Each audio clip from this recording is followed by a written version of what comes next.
out what the state of play is as far as the WHO is concerned. But before we get into that, I would ask my colleague Barbara to also say a few words. Thank you. Thank you, Christine, and thank you, everyone, for being here.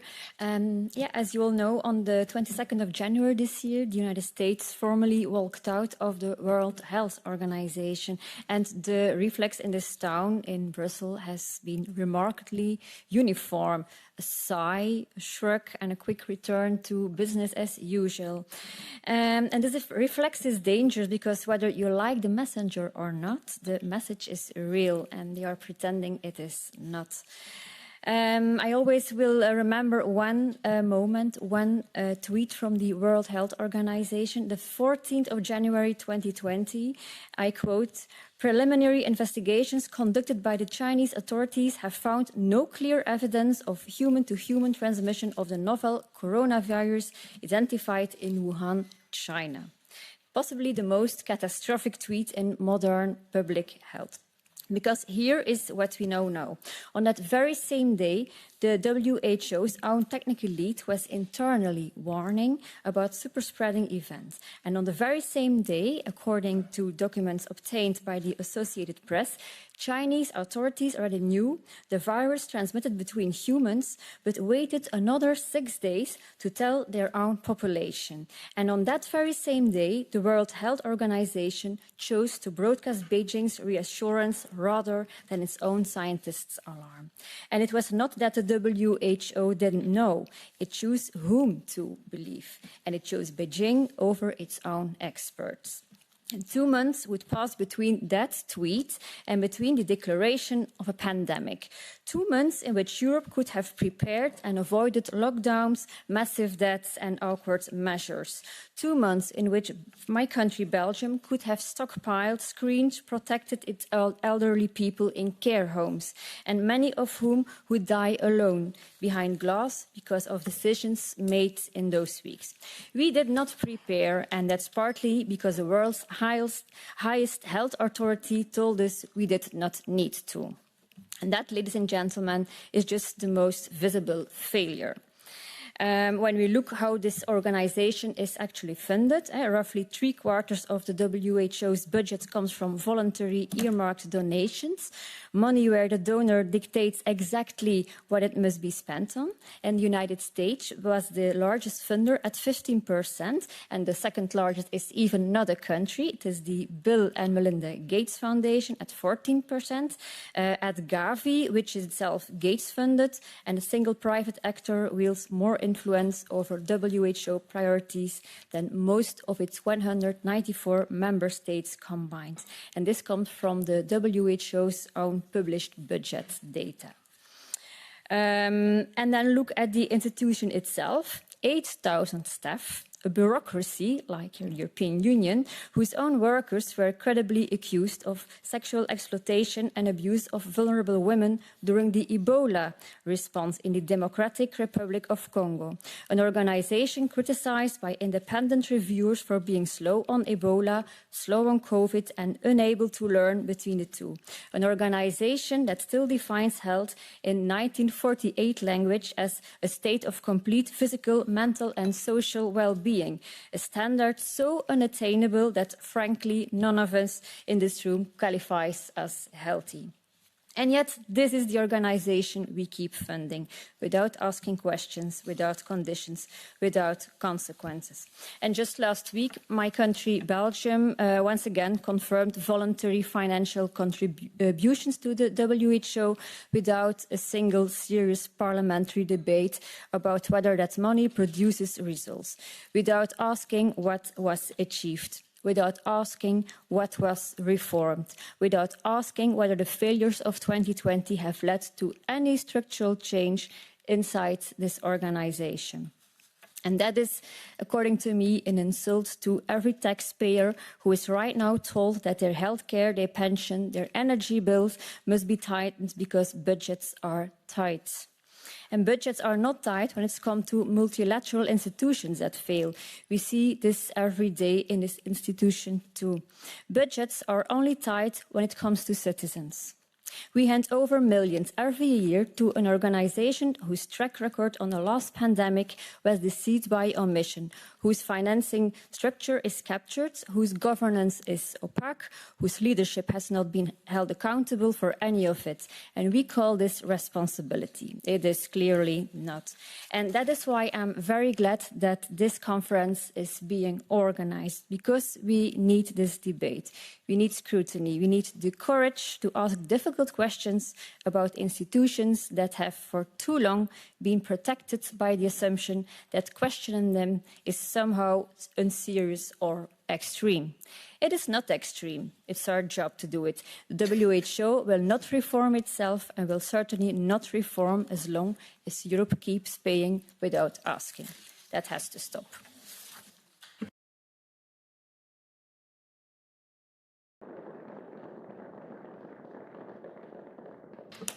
I would turn it over now to Maria to introduce the guests. Thank you.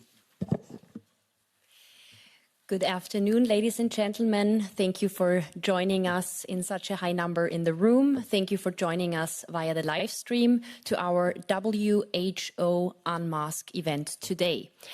I will also do a keynote speech later this afternoon, but it's a great pleasure for me now to let our legal experts speak.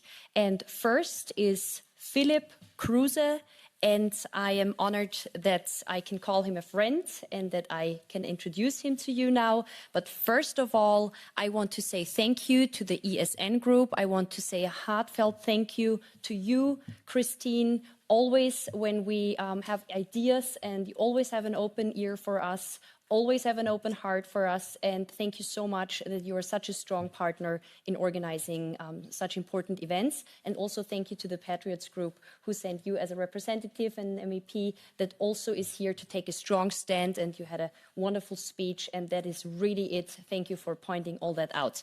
Okay, Philipp Kruse is a Swiss attorney at law with his own law firm in Zurich. Philipp is specialized in tax and finance law, as well as on regulatory matters in the health sector.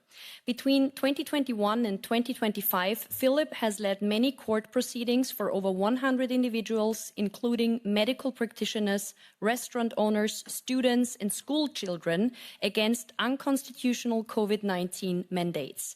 In July 2022, he has submitted a substantial criminal complaint against Swissmedic, the Swiss Medical Safety Agency, for violating all applicable regulatory rules and standards when providing the market authorization for the COVID-19 vaccines. This case was initiated by 6 individuals suffering from heavy mRNA side effects. It is still pending. Philipp does also represent a number of pilots and flight attendants in several Swiss courts in a labor law matter against an international airline, which imposed the duty to get vaccinated on its entire flight personnel. Since 2022, Philipp has done a lot to inform the public about the risk from mRNA-based injections and about the WHO, in particular about the international health regulations and the pandemic treaty. He was invited to provide his expert opinion on the WHO matter in the Health Committee of the German Bundestag and the Knesset. Members of parliament from many different countries have invited him to speak about the WHO. Now he speaks in the EU Parliament for the 6th time. Please welcome with me Philipp Kruse, attorney at law from Switzerland.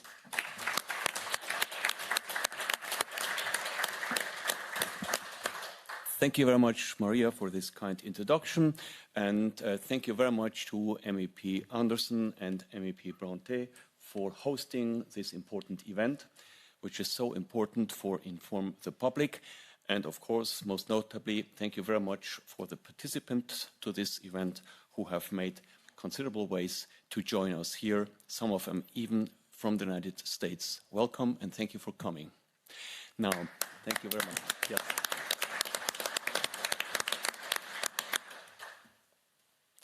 So please, we start with the presentation. So my main topic today will be to outlay the situation not only for the citizens, but also for the lawmakers who are willing to take on this topic and to provide them some insight what to do and how to start an investigation against WHO. Because this is the thing that must be done first before we enter into further international agreements with this so-called health organization. I first provide the basis of understanding for those who might not be fully aware about what is going on. So what is the key issue here? We have at center the International Health Organization that was founded in 1948 on the basis of a very notable own constitution, which lays out the purpose of this organization very clearly. And the objective of this organization is the attainment by all people of the highest possible level of health. And this, of course, includes the duty to avoid all measures, all communication, and all steps that could jeopardize people's health.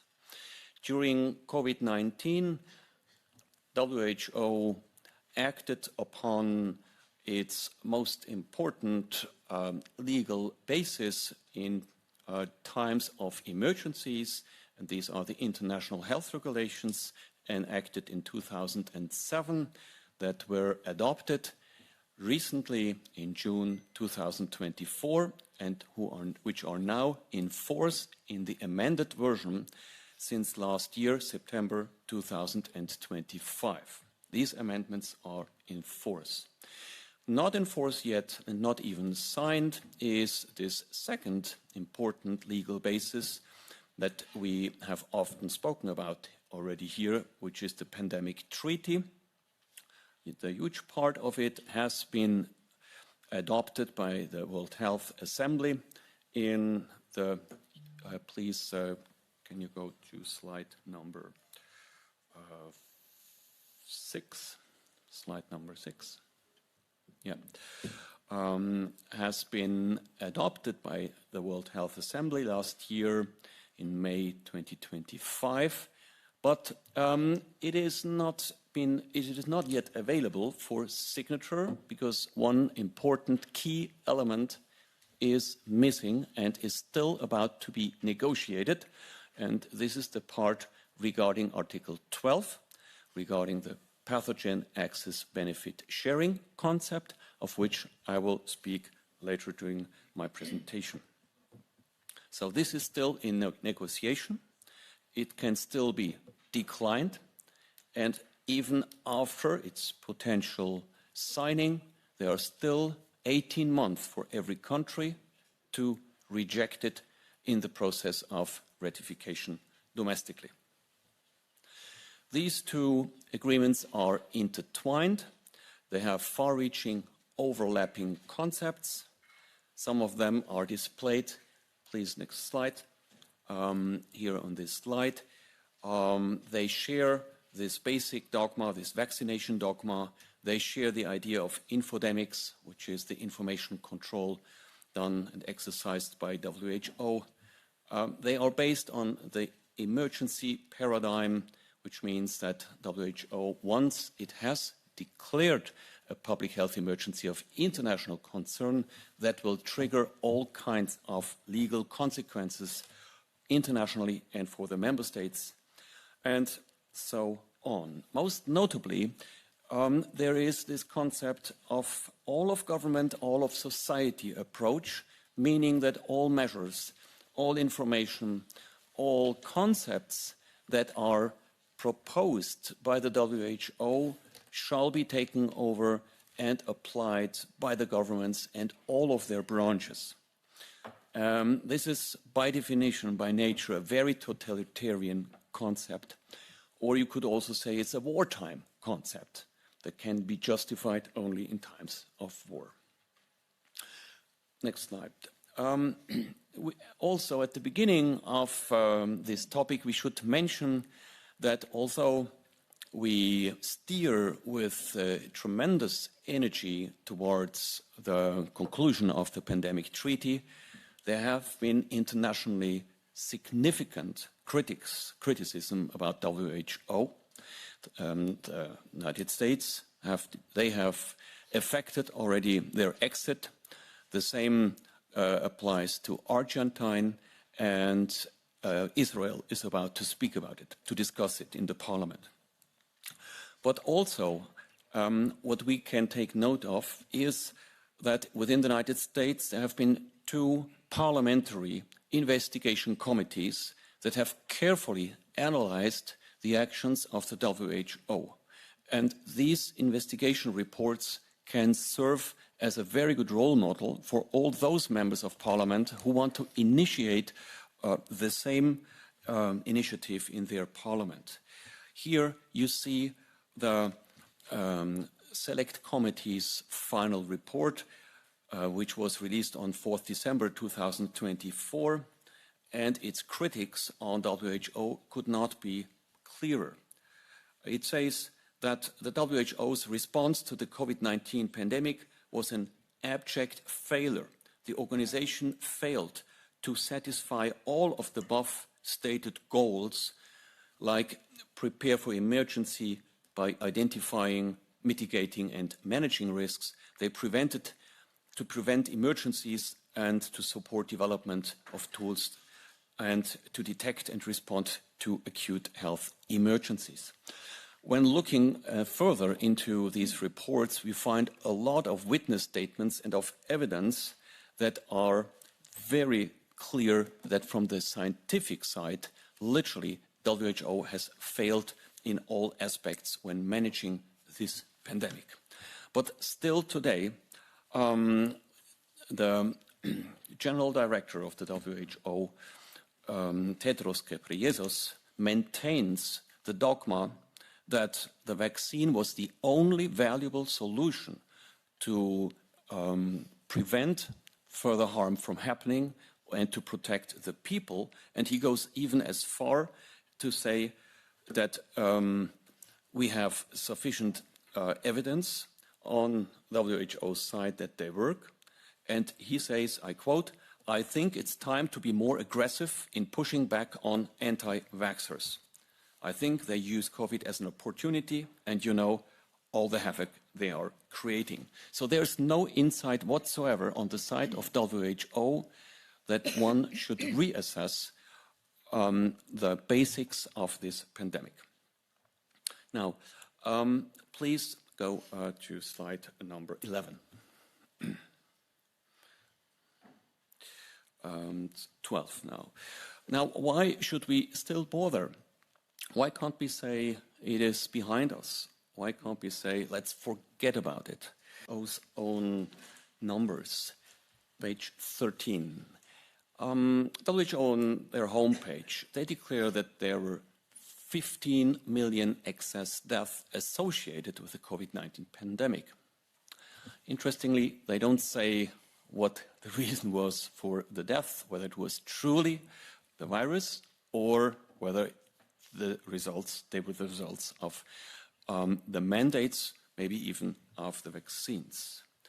But nobody actually would ever think for a second if after an airplane crash with 229 people dying, we would need to find out why did these people have to die, how could it have been prevented, was there gross negligence involved, what must be done to prevent this from happening, and are there any accountabilities on the side of the involved people. This is an absolute normal behavior that we have seen last time tragically in Switzerland on the 1st of January with this very tragic accident in a disco where 41 young people died and where all the efforts as of this day were put into solving these normal questions. We are talking about necessary standards that ultimately are an example of good governance, of quality control, of risk management, of doing a proper after-action review. Now, what rules can we apply here to hold WHO accountable? What are the objective standards that we can apply? Please go to slide 16. Let's start with WHO's own constitution, Article 1. WHO's objective is the attainment, as we have heard, by all peoples of the highest possible level of health. Article 2, WHO has the duty to coordinate its normative, advisory, and technical support functions. Article 37, WHO staff are responsible only to the organization and must not accept external instructions. This is an important detail and must be audited carefully by all member states, because even on WHO's own homepage, we see that 87% of voluntary contributions in the pandemic years 2022 until 2023 were earmarked, were voluntary contributions designed for specific purposes defined by the sponsors. And that creates a structural risks that funding may influence operational priorities of WHO to the benefit of the sponsors.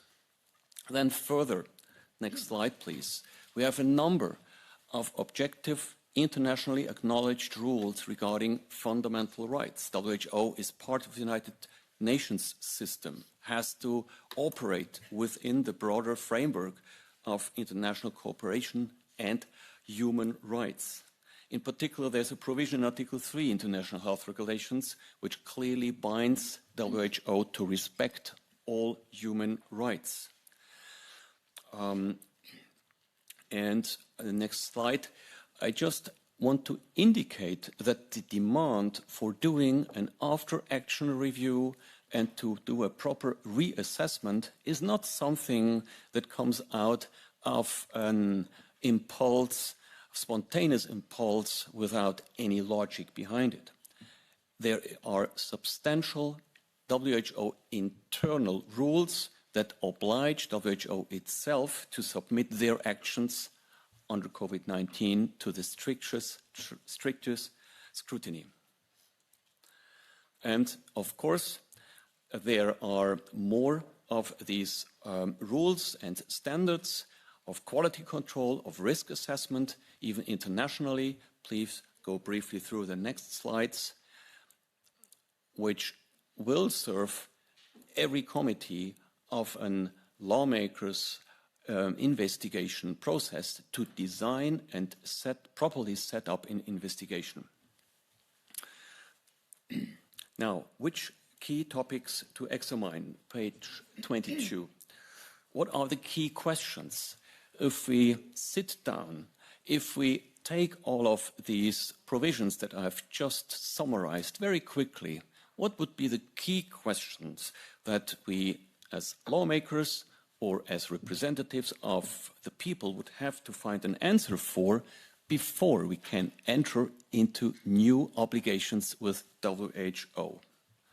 Now, of course, number one question is, did WHO do a correct risk assessment regarding SARS-CoV-2, regarding the true effect of it? Or did WHO declare and extend a fake public health emergency of international concern for no reason? Number two, did WHO investigate the origins of this pandemic accurately enough, including the possibility of a laboratory origin? Without knowing the origin, we will never be able to prevent a similar event from happening. Number three, did WHO correctly assess the risk from these new substances, these modRNA substances, accurately? We're talking here about a new method, a new production method, even a new production method that was inserted after the official authorization process. And we're talking here about gene therapies that were declared in the regulatory field to be not harmful only by a legal fiction but without truly addressing the true risks that are associated with gene therapy. And of course, all the empirical data that popped up after the authorization so far. The question is, did WHO ever consider these data in its action? Number 4, did this organization communicate clearly and accurately and honestly about all of these points to the people? Next slide, number 5. Did WHO allow open scientific debate and fair consideration of different views? Did WHO respect human rights and the principle of proportionality? In particular, can we say that never ever a person was forced or driven into an experimental treatment without its consent? Number 7, did WHO remain independent from its donors and sponsors? Number 8, did WHO respect and safeguard all well-established safety rules, safety standards for the applicable, for the recommended countermeasures? And number 9, did WHO's internal oversight, its internal audit and control systems work properly, yes or no? So this is a first set of 9 questions that by definition should be responded by WHO itself, and which to a huge extent have been examined by the investigative committee of the Senate and the investigative committee of the House of Representatives in the United States. And I can only recommend to review these reports because they are an excellent example of how checks and balances should work, and we can take a lot of evidence from these 2 reports. So what can we say if we go through? And of course, for us here in this room and for many who watch us, these questions are not new at all. To the first question, slide number 26. Did WHO did a proper risk assessment before declaring a worldwide global public health emergency of international concern? A concept that was, of course, pre-existing. Abbreviation, fake. This matters extremely because this declaration triggers a whole set of consequences of very wide range for every democracy.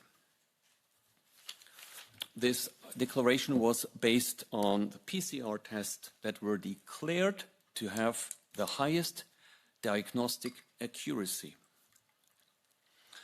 And we have to observe and to state that as a consequence of this declaration, 194 governments have applied emergency powers, here in Europe at least, all of them with never seen before energy and effects.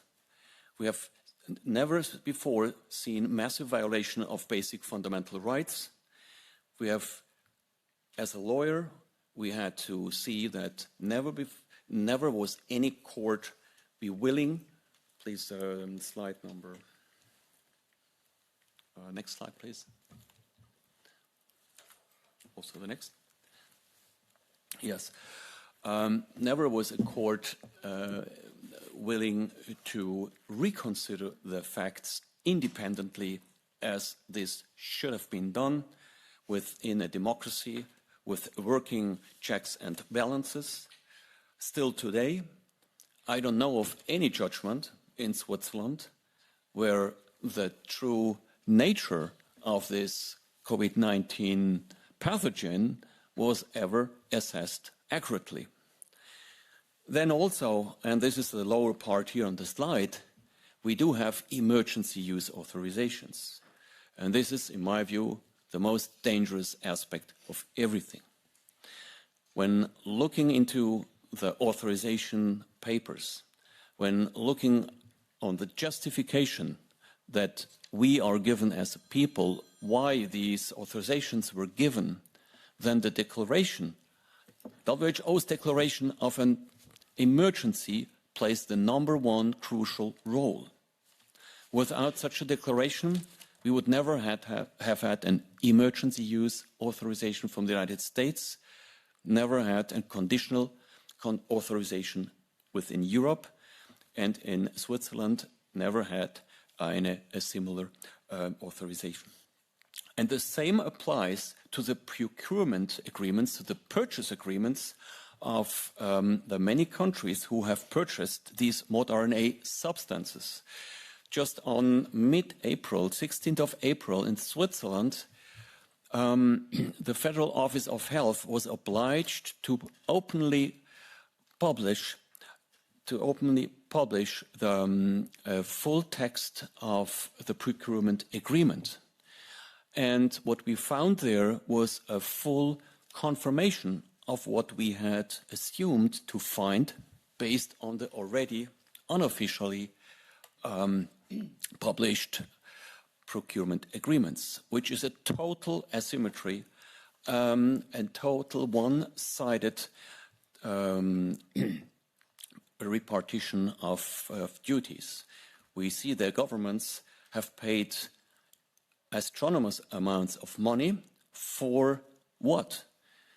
The governments did not in return get any warranty about quality, warranty about efficacy, about safety, and even our Swiss government explicitly renounced to make any claim in case these substances would turn out to be totally useless.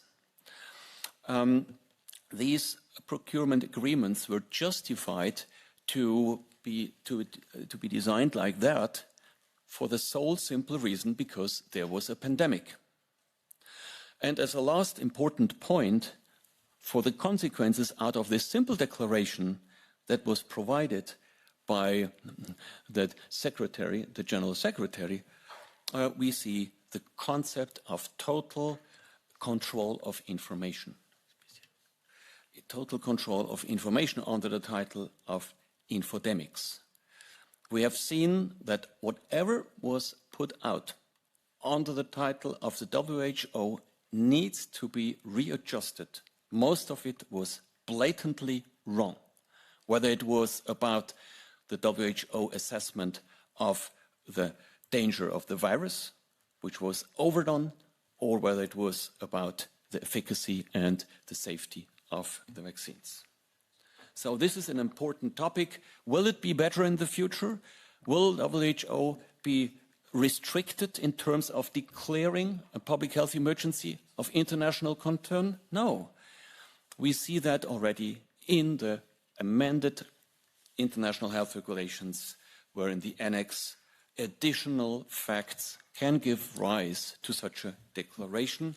And we also see that in the concept of the global genomic surveillance strategy, where by way of maximum testing even of not only humans, but also the world of the animals and of the sewage water, all kinds of potential pathogens can give rise of another pandemic. Next slide. Yes, so that was the Annex 1 of the International Health Regulations. Okay, now the next topic will be, please, slide number 32. Did WHO investigate the true origins of the pandemic accurately enough? And we see on the next slide that WHO, in its joint report of February 2021, clearly dismissed, clearly excluded this theory of a lab leak. And comparing the different scenarios, it came to the conclusion that the introduction of the virus through a laboratory incident was considered by this investigation report team to be an extremely unlikely pathway. Thereby, WHO ignored many facts that happened before, and since then we have seen much evidence that states, that clearly points at a lab origin. This is not here the moment to provide scientific evidence, but just to remind you that we have the information from most of the United States secret services, the German Secret Service and the English Secret Service, and then a number of international scientists who have clearly stated, under oath even, that such a phenomenon like a SARS-CoV-2 virus with cleavage site and other specialties would never pop up in nature just like that. Still, please, slide 41. In another report published in June 2024, WHO maintains its position and declared that the origins of SARS-CoV-2 and how it entered the human population will remain inconclusive.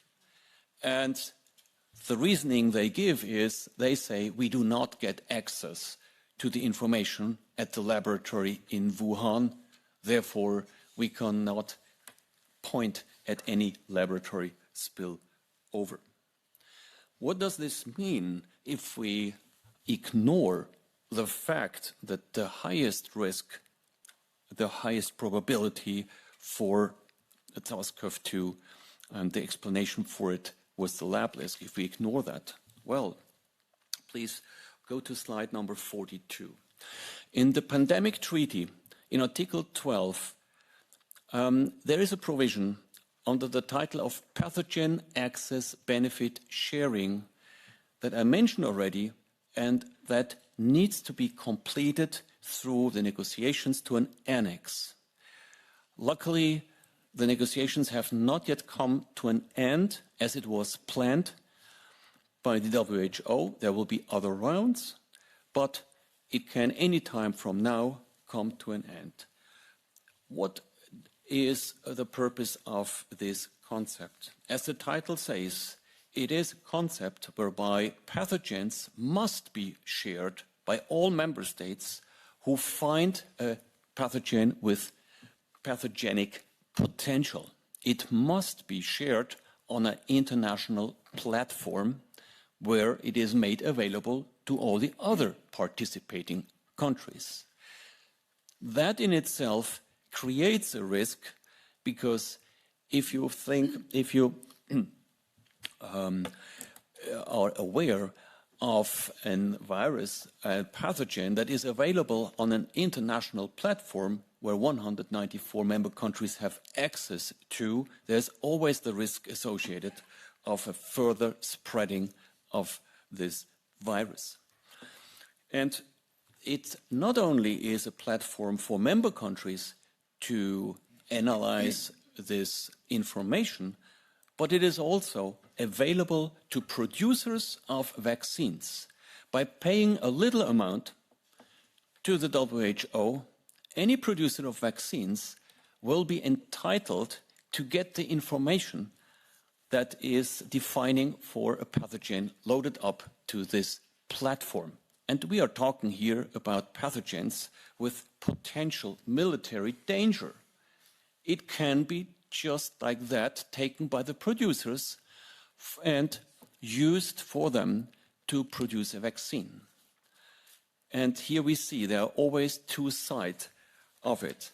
You can sell this story as an idea, a good idea to protect people, but of course it is open to abuse. Abuse for the purpose of business, making huge business.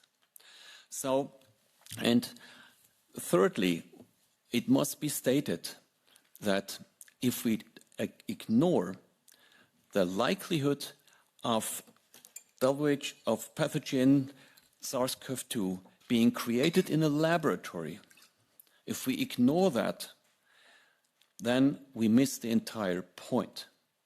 Then we miss preventing this from happening again.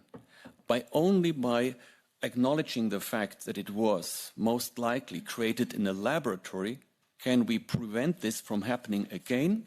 And can we increase the safety standards and in particular the conventions that have so far been concluded, but they are not really effective when it comes to the protection against gain of function and creating of bioweapons. So it is, and one last remark to this topic, please, 64. Coming from Switzerland, 64, I should mention that, no, sorry, 44, I was with the wrong. Thank you. Coming from Switzerland, I should mention that there is a laboratory in Switzerland, in Spiez, Biolab, security level 4. It exists already for many decades, and it is the designed official laboratory for this exactly very purpose, to serve as a platform for pathogen access benefit sharing. And there was already a test trial, a test run going on under COVID, whereby this laboratory in Spiez, which is very close to Bern, had the duty to analyze COVID-19 and to make COVID-19, the pathogen information, available to all the other countries. There is so far no political oversight. There is absolutely no information about what truly is being done in this laboratory. And in Switzerland, we are very alarmed about the fact that WHO's prime #1 laboratory, reference laboratory, shall be the one in Spiez. Number 3, please, it's slide number 45. So just briefly touching this one, because there's too much evidence on it, and it was handled so well, among others, by the Peter McCullough Foundation and other excellent experts in the United States. The question whether WHO correctly assessed the risks from mRNA vaccines, the fact that it was a new method, process 1, process 2, and here we can only say it totally failed. Please, if you go through the next slides, we have so much evidence about the effects. The insiders know what studies I'm referring to, and to the total inequality of the quality of the several different manufacturing slots. So definitely never until today WHO acknowledged the risks that are associated with this mRNA product and technology. Please, slide 49. Did WHO communicate clearly, accurately, and honestly about these facts to the people? Let's have a look at just some homepage communication. Next slide. We see this promise that still is found today on the homepage of WHO, that these vaccines are as safe as other vaccines. Or next slide, with the clear demand, get vaccinated as soon as it is your turn. Or the next slide, which dates from 4th August 2023. COVID-19's vaccines are safe. All of this under the wider umbrella, next slide, of infodemics is part of a program by which WHO seems to perform the interests of the producers in presenting their products in a campaigning way that has nothing to do with the true qualities and risks of these substances. Next slide, 54. Did WHO allow open scientific debate and different views? Now, I skip this one because it is obvious to all that this must be a key question in every parliamentary and public reassessment of WHO's COVID-19 management. Next slide. Did WHO respect human rights and proportionality in its guidance?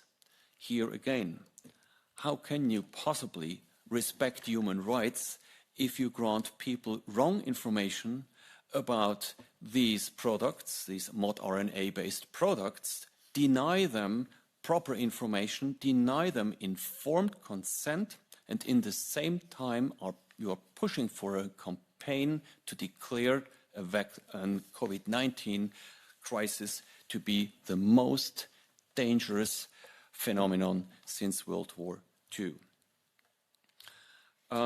This is 57, slide 57, not a small issue.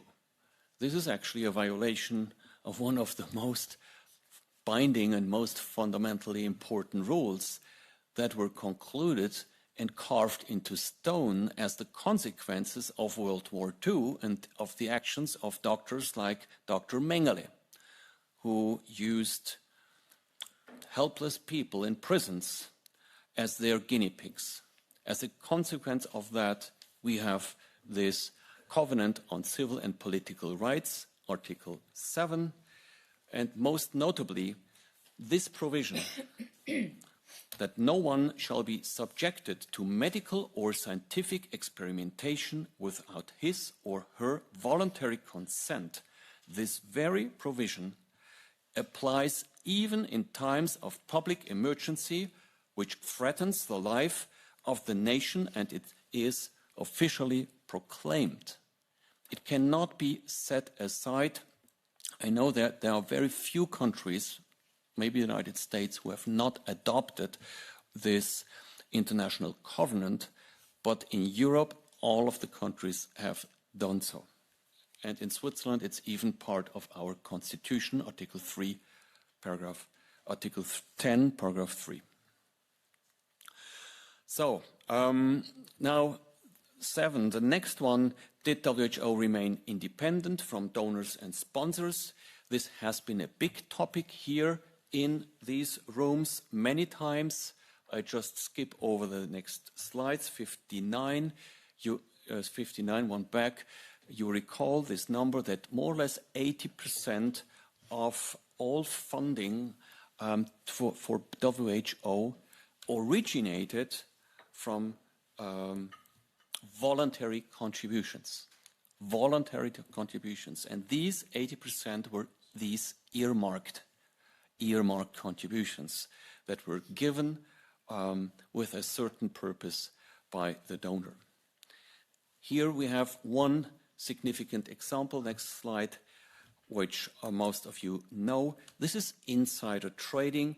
Most notably, here we see the purchase date of these shares by Mr. Bill Gates reaches back to August 2019, and the sale September 3, 2021, and he made a gain of 300, more or less 300 per share.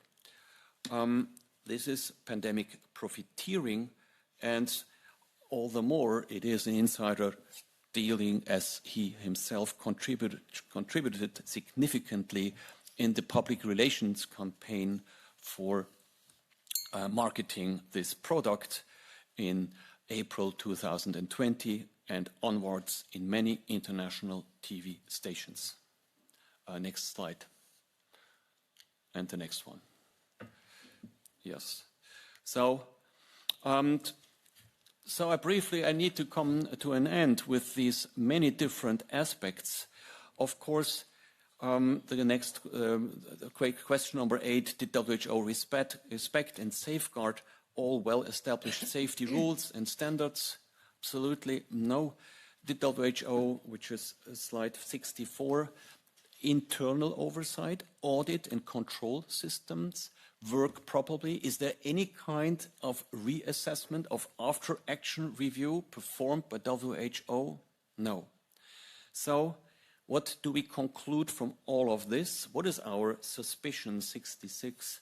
Our preliminary assessment. It is a preliminary assessment. It is not a judgment, but it's a starting point for all those who help and want to help to do a parliamentary reassessment of WHO.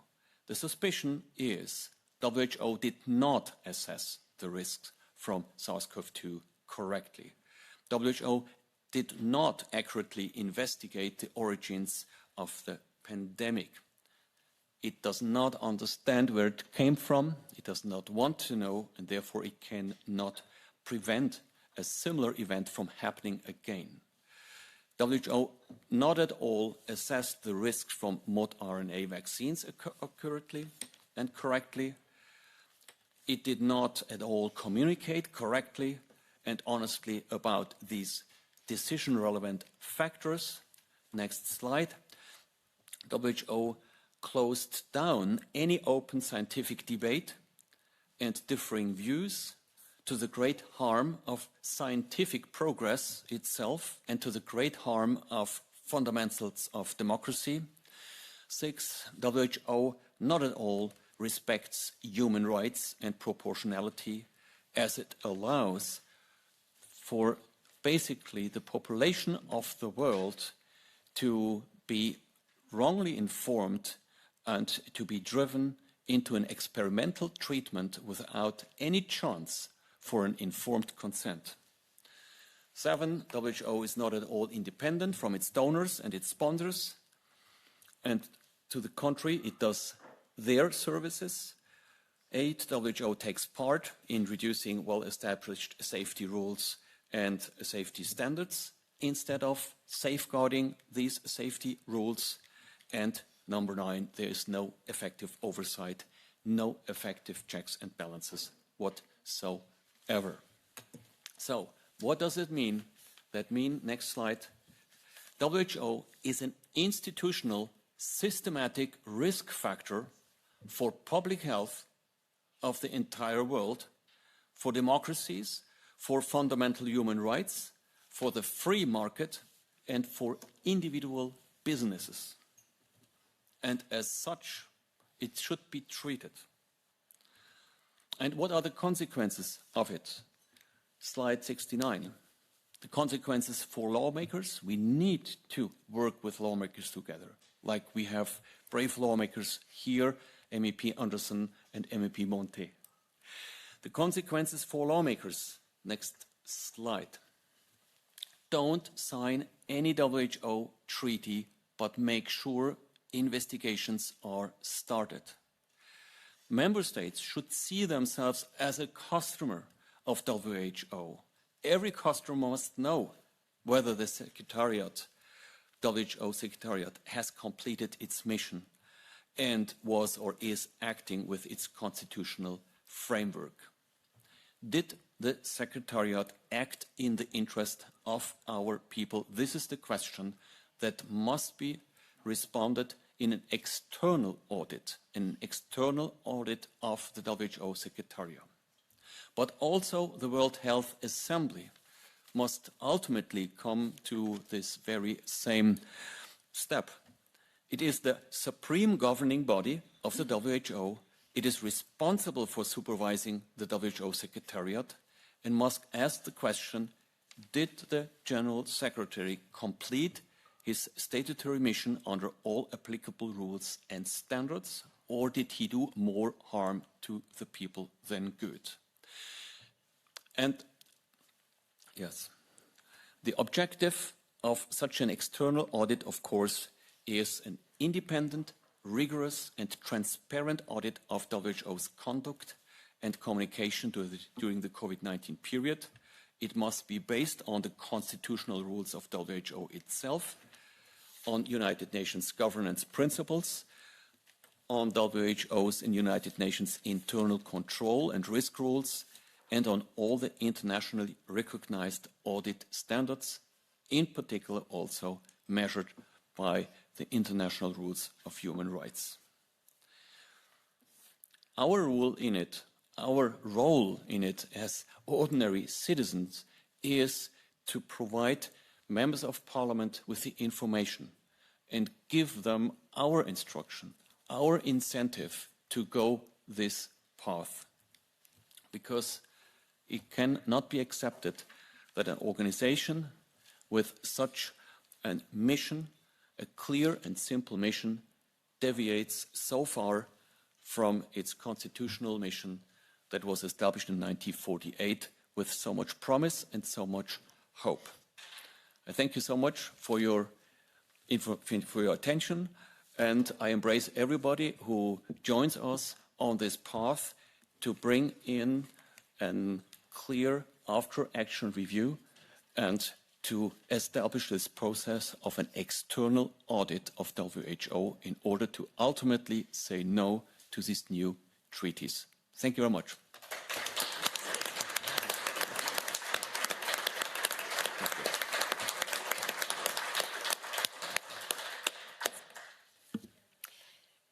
Thank you for that great speech, dear Philip. And our next keynote speaker is my dear friend, Dr. Beate Sibylle Pfeil.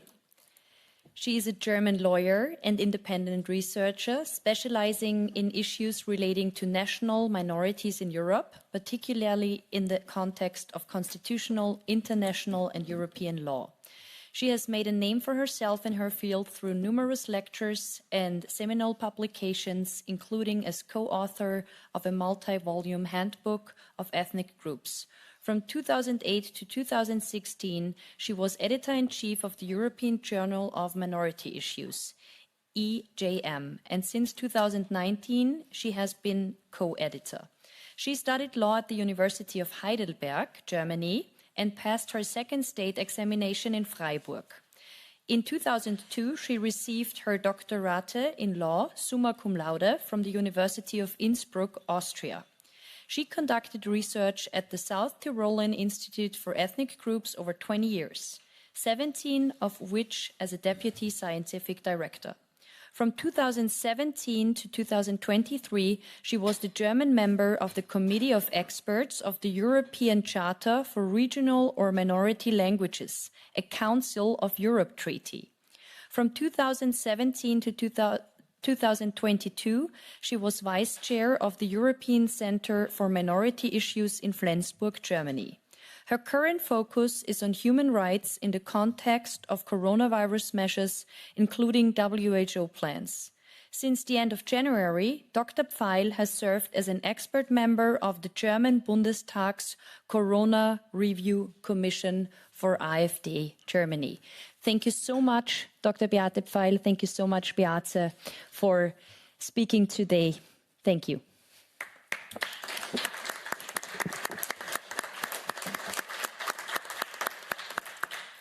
Thank you very much, Maria. I realized you took the longer version of my bio. I was hoping for you to take the shorter one. But nevertheless, I can only echo the warm words of my esteemed colleague, Philipp Kruse, and say thank you to Christine Andersen and to MEP Bonde for hosting this event, and thank you to all of you for being here.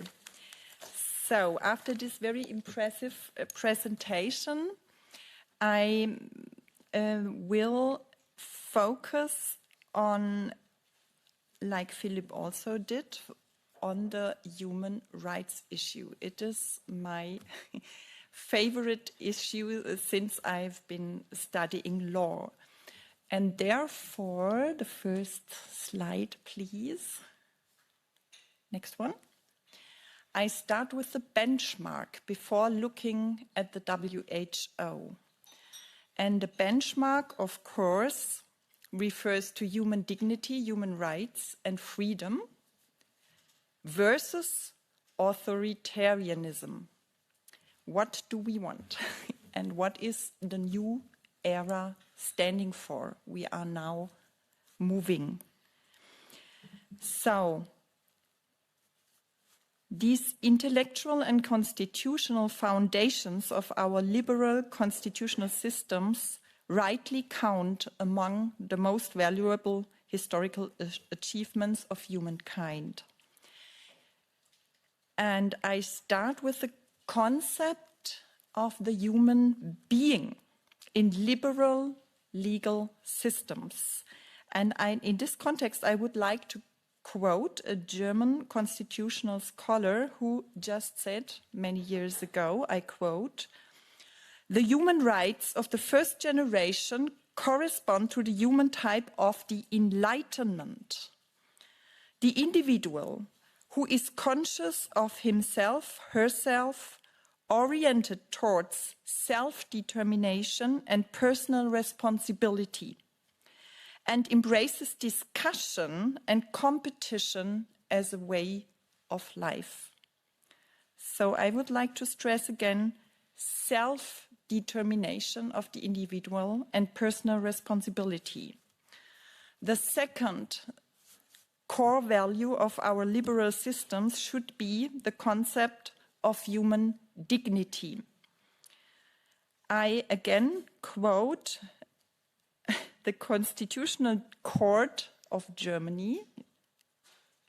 It was emphasized in 1956, quite shortly after World War II, which emphasized, in the liberal democracy, human dignity is the supreme value. For the sake of his dignity, he must be guaranteed the greatest possible development of his personality.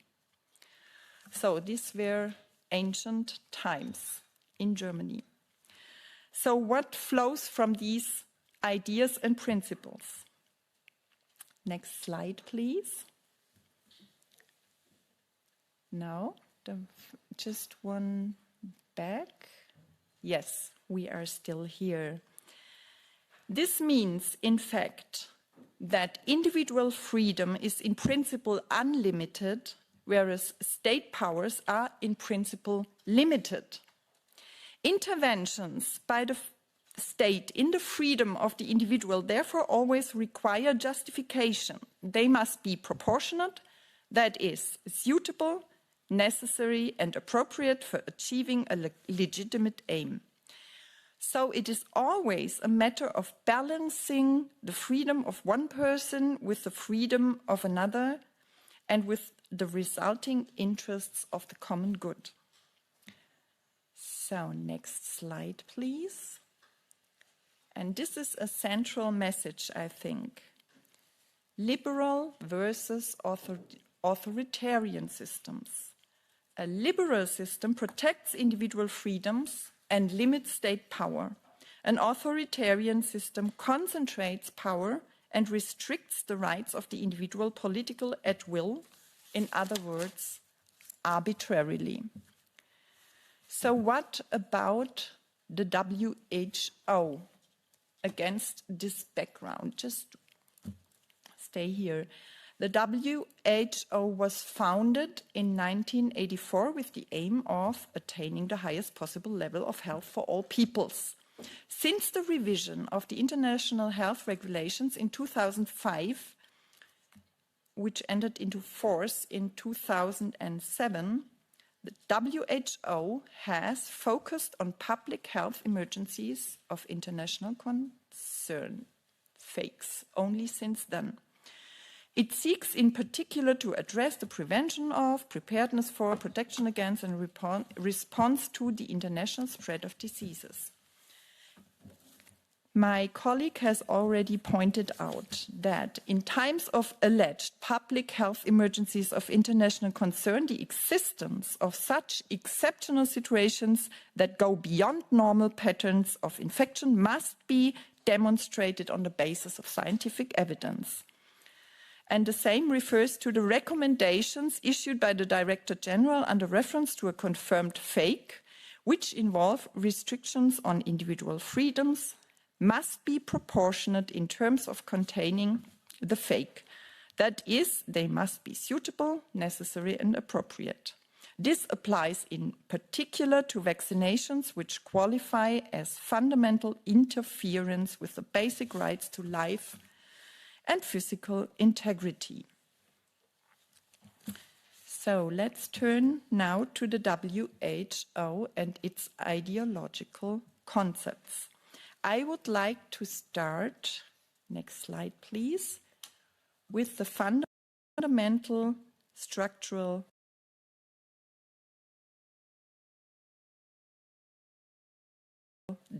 defects of the WHO. We've heard a lot about that already today. So I just repeat, structural defect number one is the uncontrollable powers of the Director General. being enabled just to declare fakes and then to issue recommendations with severe restrictions of human freedoms without any independent instance of control. And so let's think about that. Now we are hearing all these news about hantavirus. We should really be closely looking at that. I think all of us in here know that we have to be very careful with this new, maybe, I think, propaganda with regard to the maybe coming new pandemic. So, and what about the states? In practice, various factors lead most states, and this used to be the greatest surprise of my life, most states tended to align their national pandemic policies with the WHO without conducting independent reviews of fundamental rights. This amounts to a de facto surrender of sovereignty and can lead to far-reaching restrictions on fundamental rights, as has already occurred worldwide on a large scale. So, in this respect, I would like to turn to structural defect number 1. And this is, now, let's see, I just lost. No, this is number 2, dependence on donations. We already heard a lot about that. So I will turn to the structural defect number 3. So, next slide, please. No, there is something. I think we should stop with the slides. There is something out of order. So we have heard a lot about the WHO dependence on donations. And we should add the blatant lack of transparency. So the key areas of secrecy within the WHO concern, among other things, conflicts of interests involving WHO staff and experts, contracts with donors, for example, regarding the earmarked donations, contracts with the digital big tech sector, and the evaluation of health products for emergency use. All these areas of secrecy are, of course, very, very sensitive.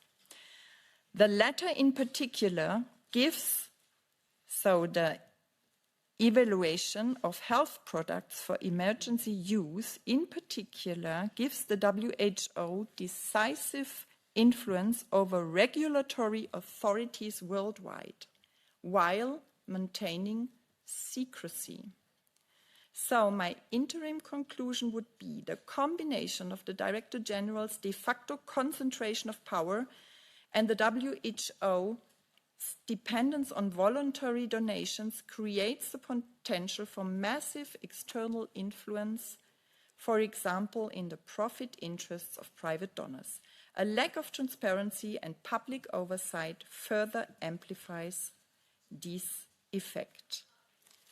So, now let's turn to the WHO's ideological concepts. And if we take a closer look at these concepts, we realize that at the center of the new international health regulations and the pandemic treaty are the so-called relevant health products, particularly medicines and mRNA-based vaccines. The research, development, production, distribution, access, and financing of these products are to be regulated in detail. In this way, the WHO is establishing a global medical industrial complex without effective objective control mechanisms and without reliable guarantees of scientific evidence regarding the effectiveness and safety of these products. Ultimately, even the fundamental rights to life and physical integrity are at stake. The question cui bono can clearly be answered in favor of the manufacturers of these products who maintain close relationships with the WHO's most important donors. The circle closes. A lucrative profit model emerges.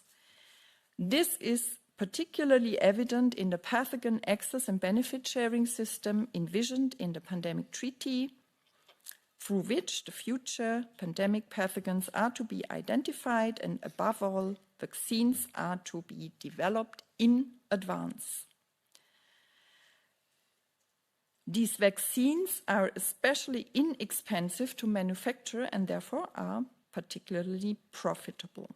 My esteemed colleague Philipp Kruse has already addressed this topic in detail, including the sensitive topic of gain-of-function research.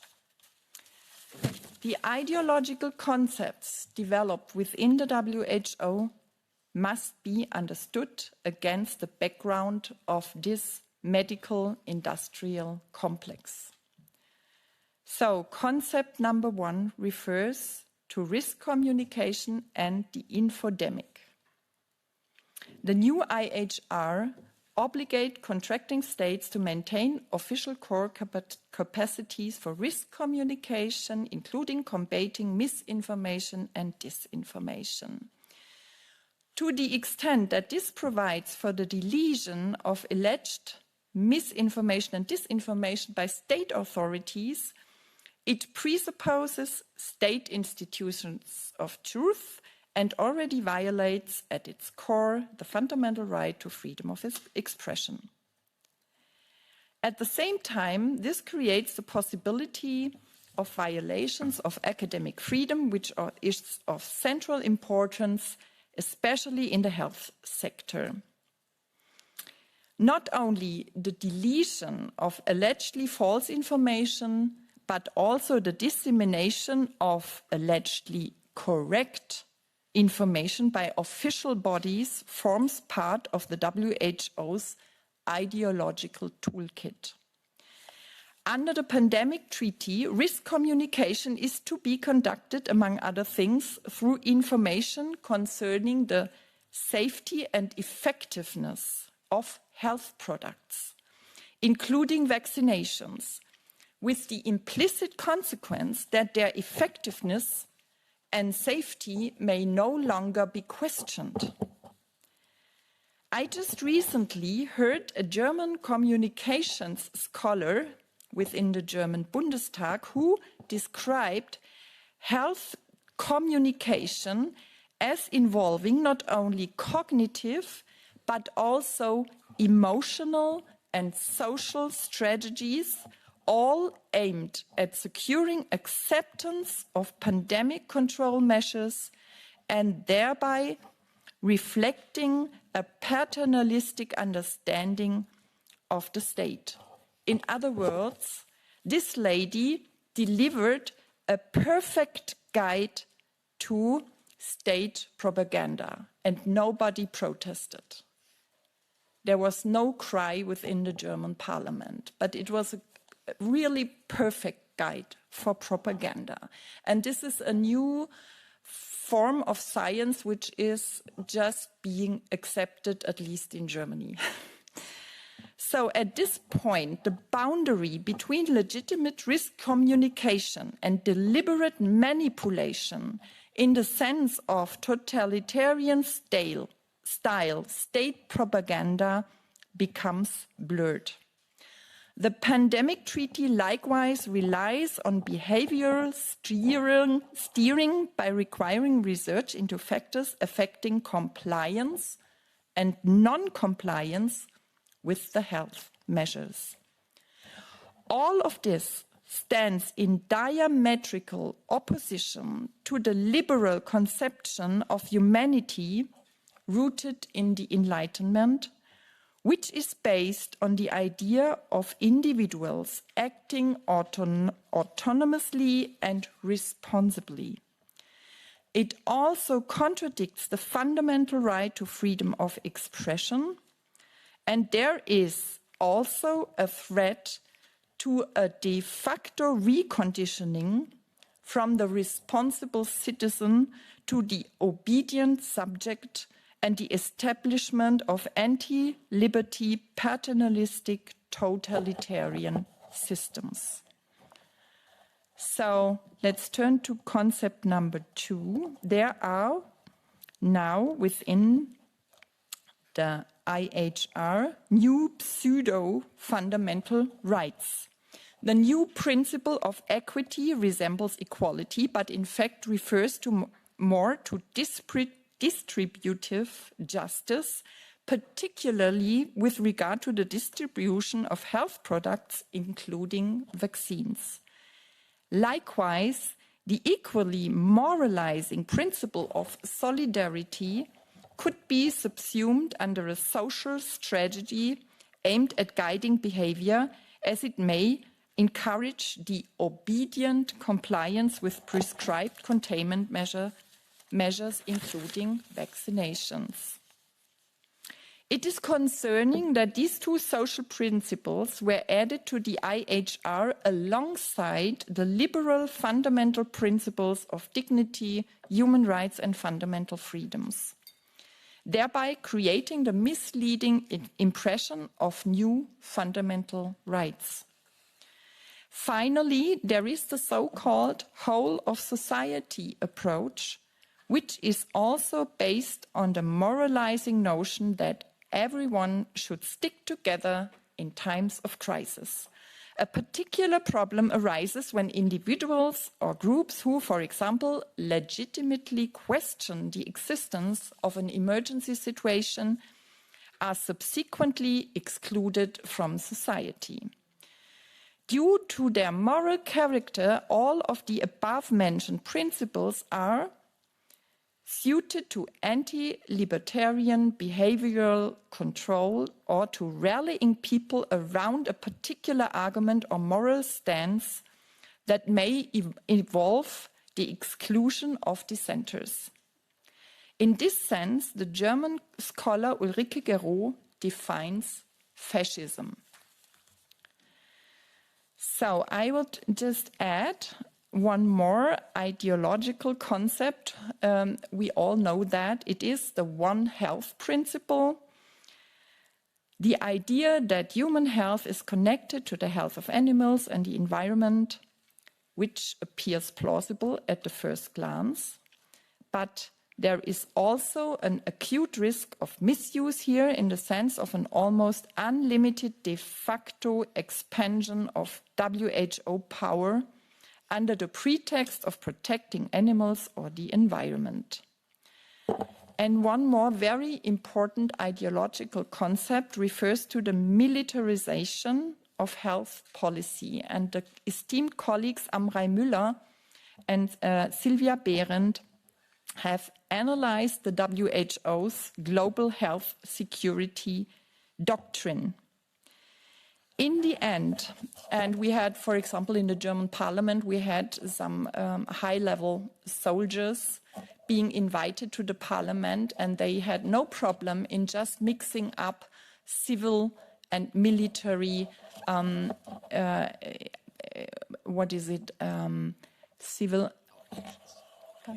obligations, thank you, Philip, civil and military obligations in times of crisis. And this is a very, very critical development because, you know, especially in Germany, the fathers and mothers of the Constitution really very consciously made a difference between civil and military matters. But all this consciousness seems to be fading.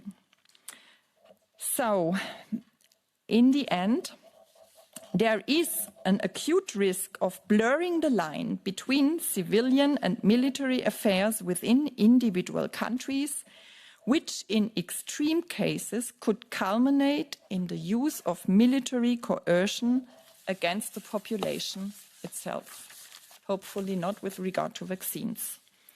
And then we have another subject which was really brilliantly covered during the last session, the progressive digitalization, which means in the end an acute danger of establishing an excessive global surveillance system hostile to privacy and civil liberties, one that may evade national constitutional and fundamental rights oversight.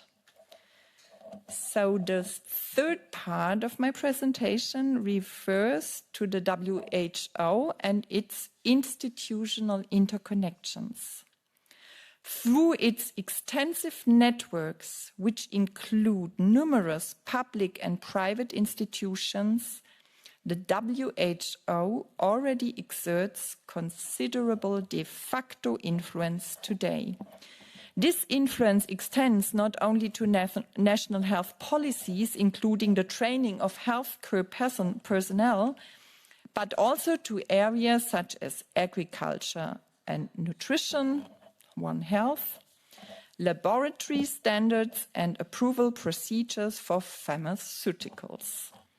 So we have, for example, this framework called Global Health Emergency Corps, which serves as a comprehensive network concepts. Within the states, the GHEC concept is based on 3 levels. At the first level, there is a standing on-call emergency public health workforce. At the second level, there are so-called surge capacities. And most interesting is maybe the third level, involving connected leaders in key positions who link national, regional, and global coordination and decision-making pathways, which also includes units of the military and civil protection services. So the militarization is also visible in this context. Additionally, we have the so-called collaborating centers, more than 800 in 80 to 90 member states, which include research institutions, university institutes, and similar organizations formally designated by the WHO Director General officially to provide technical support for WHO programs. And if we look at this, we can imagine how much the ideology of the WHO is now influencing all, especially the scientific institutions all over the world. And if we look at of course, the US have, thanks to the US, withdrawn from WHO, but on the other hand, there are still lots of collaborating centers within the US, so that the WHO is still able to exert quite an influence over health policies also in this country. And third, there are the so-called WHO-listed authorities, which are national or supranational pharmaceutical regulatory agencies that have been classified as trustworthy regulatory authorities following WHO audits.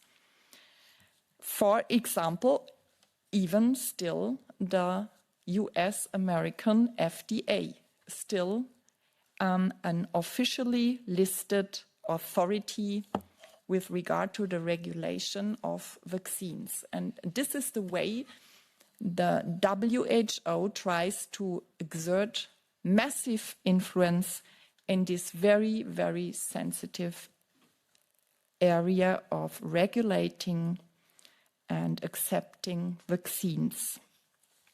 Overall, this creates a layered WHO-centered ecosystem of formal authority, emergency coordination, technical systems, and policy networks with significant potential for external control without effective objective oversight mechanisms.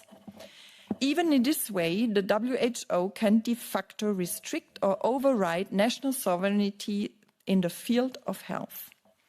If one also takes into account Sayeghi's findings, he has published a lot about the connections between the WHO, Bill Gates, and Jeffrey Epstein, the following picture emerges. The combination of a strong financial dependence on earmarked contributions, the prominent role of the Gates Foundation, and the documented fund and network structures suggests a very large potential for influence and agenda setting by a small number of centrally connected individuals, especially Gates and maybe also indirectly Epstein.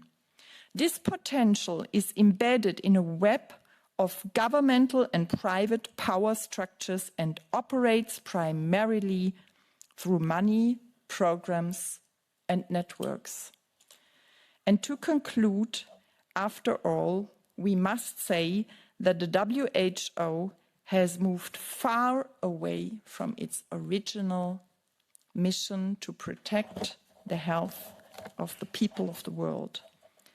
As a result of its structural deficits, further reinforced by ideological concepts embedded in its regulatory framework, with the medical industrial complex promoted by the WHO at its center, it endangers national sovereignty as well as individual freedoms, including the rights to life and bodily integrity worldwide. And we all know that mass human rights violation to a degree exceptional since World War II were the consequences of this policy.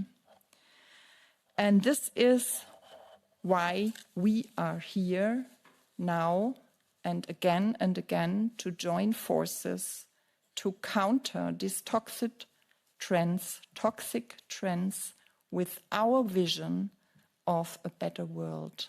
Thank you very much for your attention.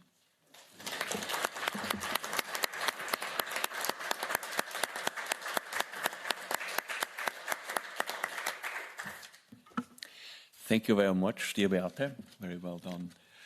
And an important contribution to the constitutional understanding of what we are discussing here regarding WHO. It is now my privilege to introduce our third keynote speaker of today and organizer of this event, Dr. Maria Hubmer-Mogg. Maria is an Austrian physician, mental health coach, and public speaker. She is the founder of the Austrian children's health organization We Show Our Faces. She also founded MEHA, Make Europe Healthy Again. Following severe disappointments with the US MAHA movement, she and her team have decided to dissolve MEHA and to start a new organization with the same mission, but without the previous association. Her strong focus on preventive medicine led her to study the gut microbiome as early as 2012, and after a pharmaculture seminar, she immediately recognized the vital connection between healthy soil and healthy food.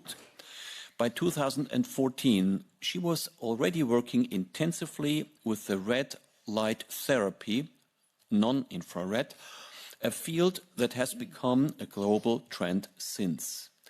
Dr. Maria Hubmer-Mogg holds diplomas in nutritional medicine, palliative care, and emergency medicine.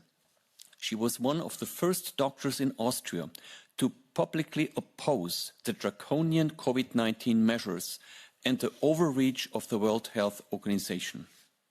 When the Austrian government announced mandatory vaccinations in November 2021, she resigned from the Austrian Medical Board on her free will. Guided by her highly ethical standards and the Hippocratic Oath's principle of first do no harm, she chose to speak up against the dangers of modified mRNA vaccines. Since then, she has tirelessly raised awareness about the risks of modified and self-amplifying mRNA technologies.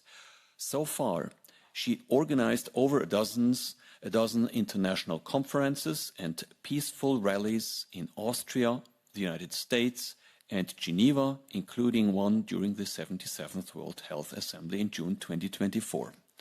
Well connected across the globe, Dr. Maria Hubmer-Mogg is a sought-after speaker at national and international events and a frequent guest on independent media outlets. Please welcome with me Dr. Maria Hubmer-Mogg.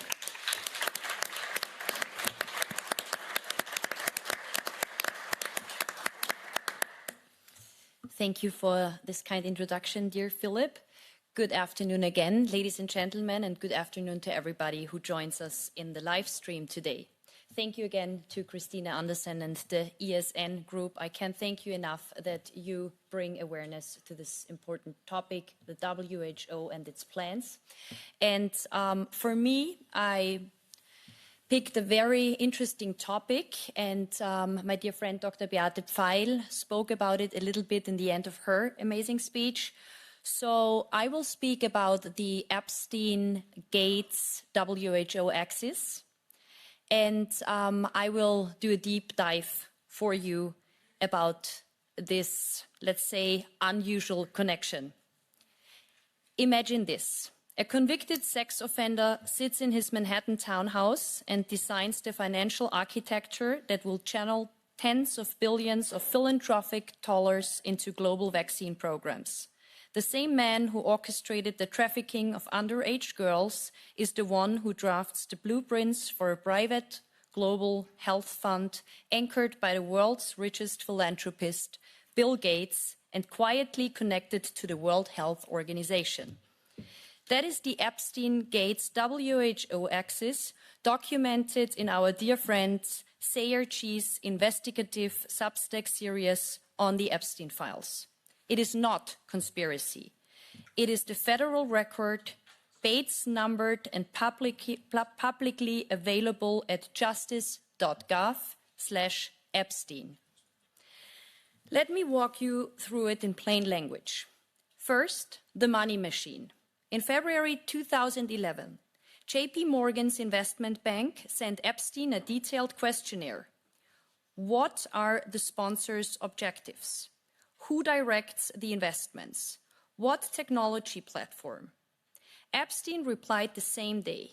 He designed a donor-advised fund, DAF, anchored by the Gates name, aimed at capturing the $60 billion sitting in the given pledge. He insisted on an offshore arm, especially for vaccines. He told Mary Erdos, JP Morgan's asset management CEO, exactly what language to use when pitching Gates. Additional money for vaccines. By August 31st, 2011, the 14-page Project Molecule version 13 presentation was ready. Governance board chaired by Melinda Gates, Susan Rice, Seth Berkley of Gavi, Anthony Lake of UNICEF. Budget slide, 150 million, most of it for polio and meningitis vaccines, plus 20 million explicitly for the surveillance network in Pakistan, a philanthropic fund and an intelligent operation on the same page. Within a year, the Global Health Investment Fund launched with Gates Foundation sponsorship and JP Morgan execution. Later, it became the Global Health Investment Corporation, GHIC, which in 2021 signed a 10-year partnership with BARDA, the US government's biomedical defense agency, worth up to $500 million. A cabinet secretary was still issuing operational instructions to this vehicle in 2025. Epstein's name appears on none of the public documents. That was the plan. Second, the legal lock-in. On August 8, 2013, just weeks after Epstein's own skin cells were turned into iPS stem cell lines at Harvard Medical School, Bill Gates signed a 6-page agreement.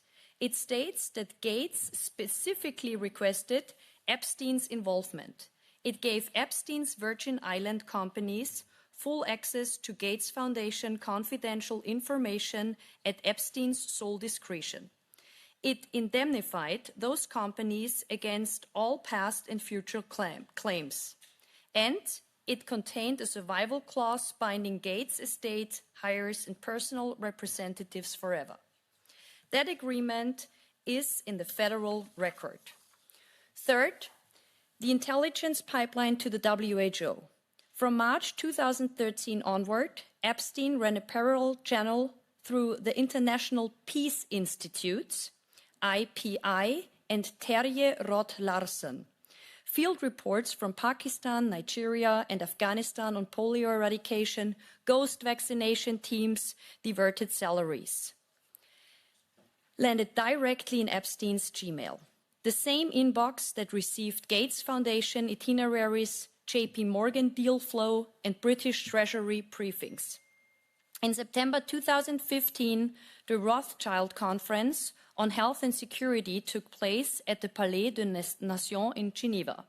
Official participants included WHO Director General Margaret Chan, ICRC President Peter Maurer, and senior Gates Foundation officials.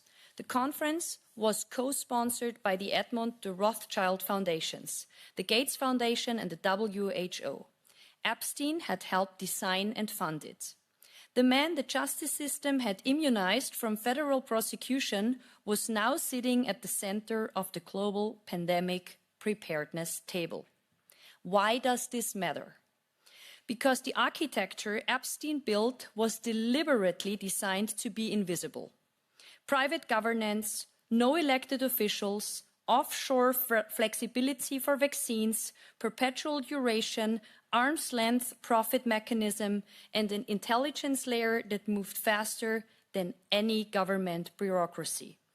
The same inbox that handled Virginia Giuffre's flight itineraries also handled polio surveillance data and Gates Foundation strategy.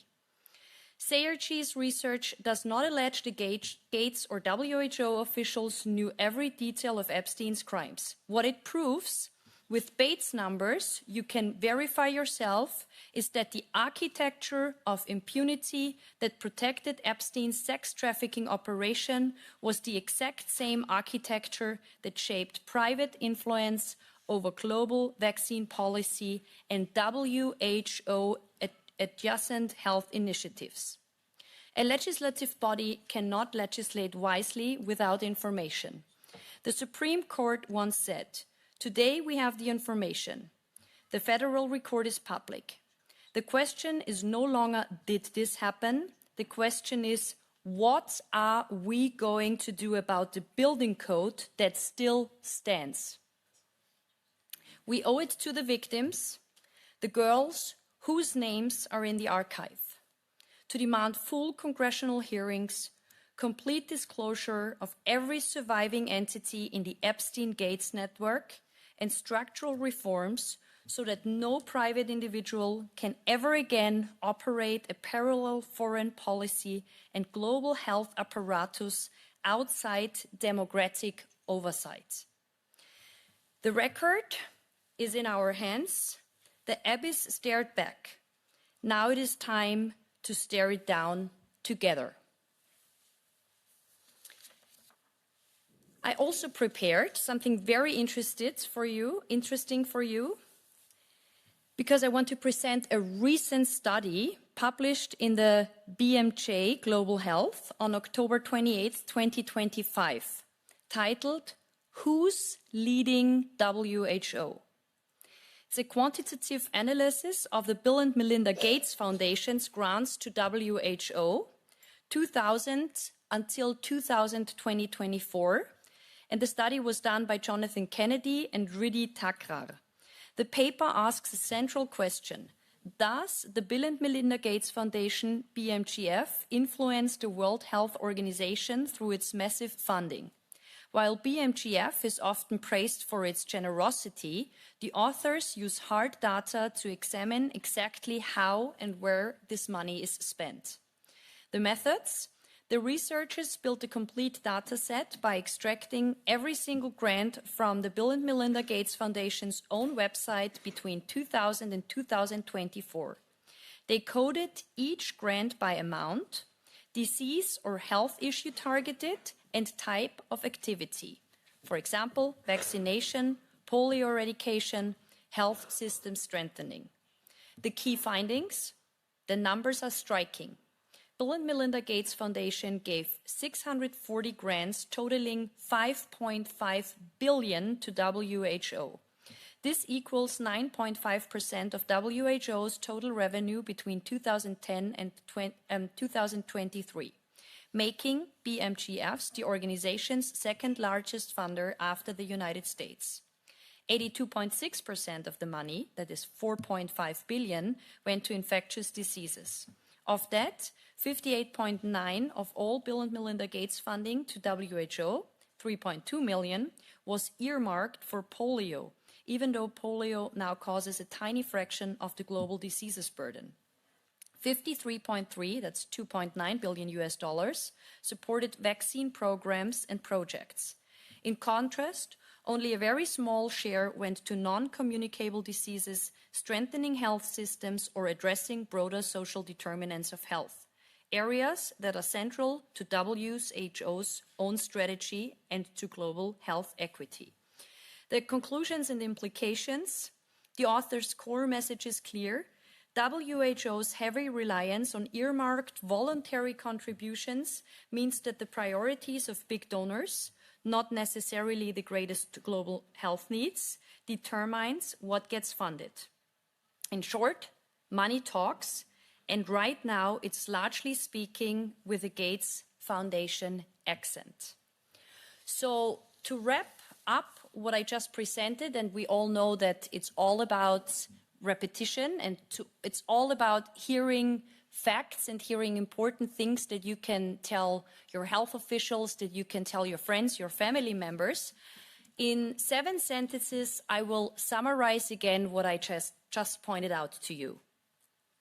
In 2011, Jeffrey Epstein designed a permanent offshore-enabled donor-advised fund architecture with J.P. Morgan, explicitly, especially for vaccines, anchored by the Gates name to capture Giving Pledge Capital, Project Molecule. On August 8, 2013, Bill Gates personally signed a 6-page legal agreement granting Epstein's Virgin Island entities full self-determined access to all Gates Foundation and personal confidential information, with perpetual indemnification and the survival clause. Simultaneously, Epstein ran a parallel biological program arranging his own skin biopsy for iPS cell lines at Harvard, corresponding with George Church on human cloning and genome engineering and acquiring equity in CRISP startups.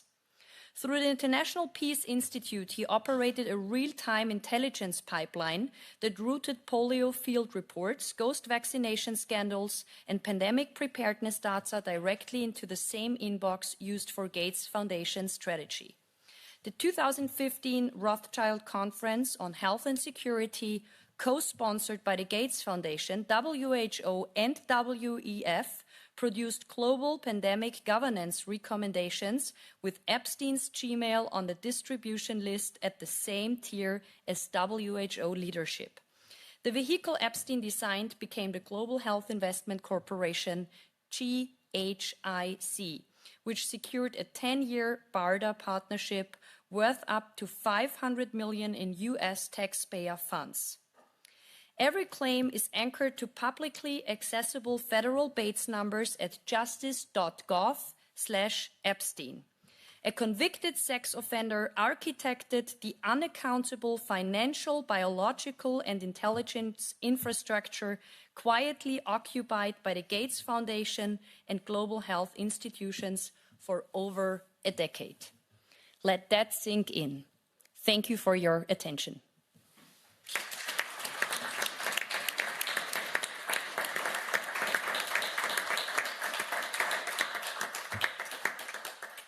And it's a great honor for us that we have international friends and allies from the United States of America here with us two speakers that give additional speeches now, Reggie Littlejohn from the United States of America and John Leake, Vice President of the McCullough Foundation. And I want to start, as we have a lot of women on stage here, if okay, for our dear friend Reggie Littlejohn, with John Leake. And let me introduce John Leake to you. John Leake is an investigative journalist and author of 6 books. His most recent book, Vaccines, Mythology, Ideology, and Reality, which he co-authored with Dr. Peter McCullough, was a New York Times bestseller. He is the vice president of the McCullough Foundation that researches public health and safeguarding constitutional protections from government public health measures. Thank you, dear John, for being with us, and we're looking forward to your additional speech. Thank you.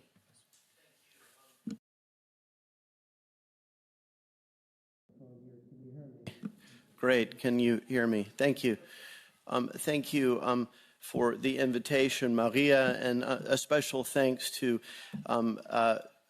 Member of Parliament Anderson. You've always been on our fighting side since the beginning of this, so much gratitude to you. A lot of the remarks that have been made thus far, it would be redundant of me to make the same.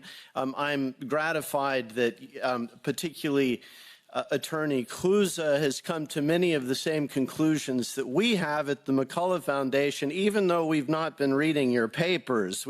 So it's an independent corroboration.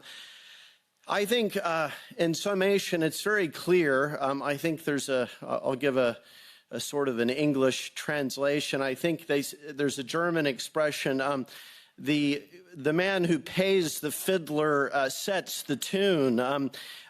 Mr. Gates, I think in the year, it was the biennial 2024-2025, the Gates Foundation gave $761 million to WHO, which made the Gates Foundation by far the largest donor.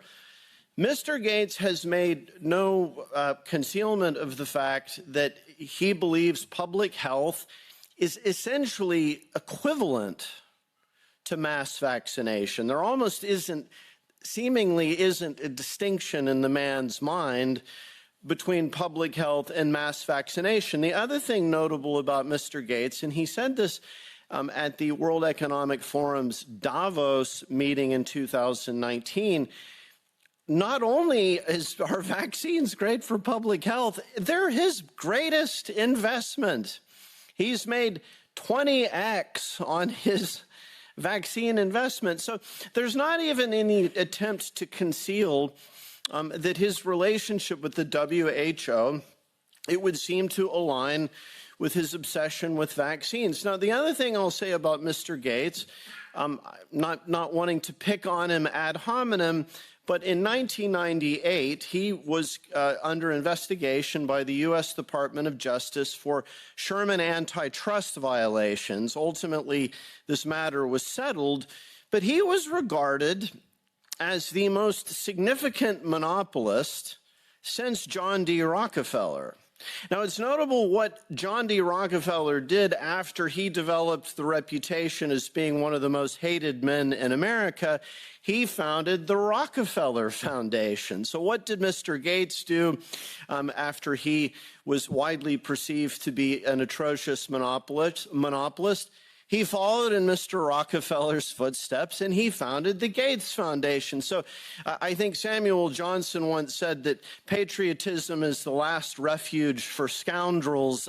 Philanthropy may be competing with patriotism. Well, what I want to emphasize here, there was another remark that Mr. Kruse made.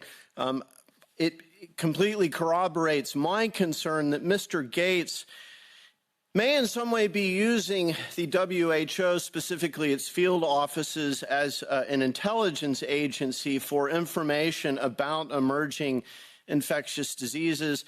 His fascinating large position in BioNTech at the end of August of 2019, that was just 19 days before the WHO and the World Bank issued a report titled "The World at Risk," illustrated with the icon of a coronavirus, warning that the risk of lethal infectious disease, respiratory infectious disease, whether accidentally or deliberately released, is possibly threatening the world. Now, the response, or the findings of the World at Risk report, was not to, we need to improve biosecurity, but we need to invest in vaccines. So how about improving biosecurity? So that's one of my observations that I would like to emphasize.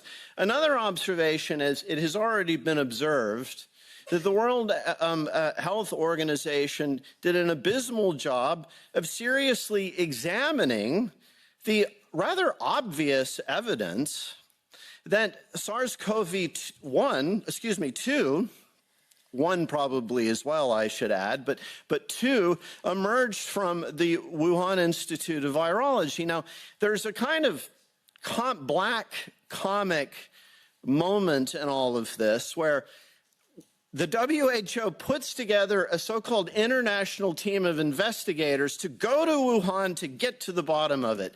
Now, who is one of the guys that was, inspector on the spot in Wuhan, but Peter Daszak at EcoHealth Alliance, who since 2013, his group of investigators had been working with Shangji Li at the Wuhan Institute of Virology to make bat SARS coronaviruses deliberately transmissible to humans. So it's like the LAPD. This is a little bit crass, perhaps, but in my view, it's like the LAPD sending Charles Manson to investigate the Sharon Tate murder. I hope this isn't a little too bold for me to say, but anyway, it seems in the same spirit.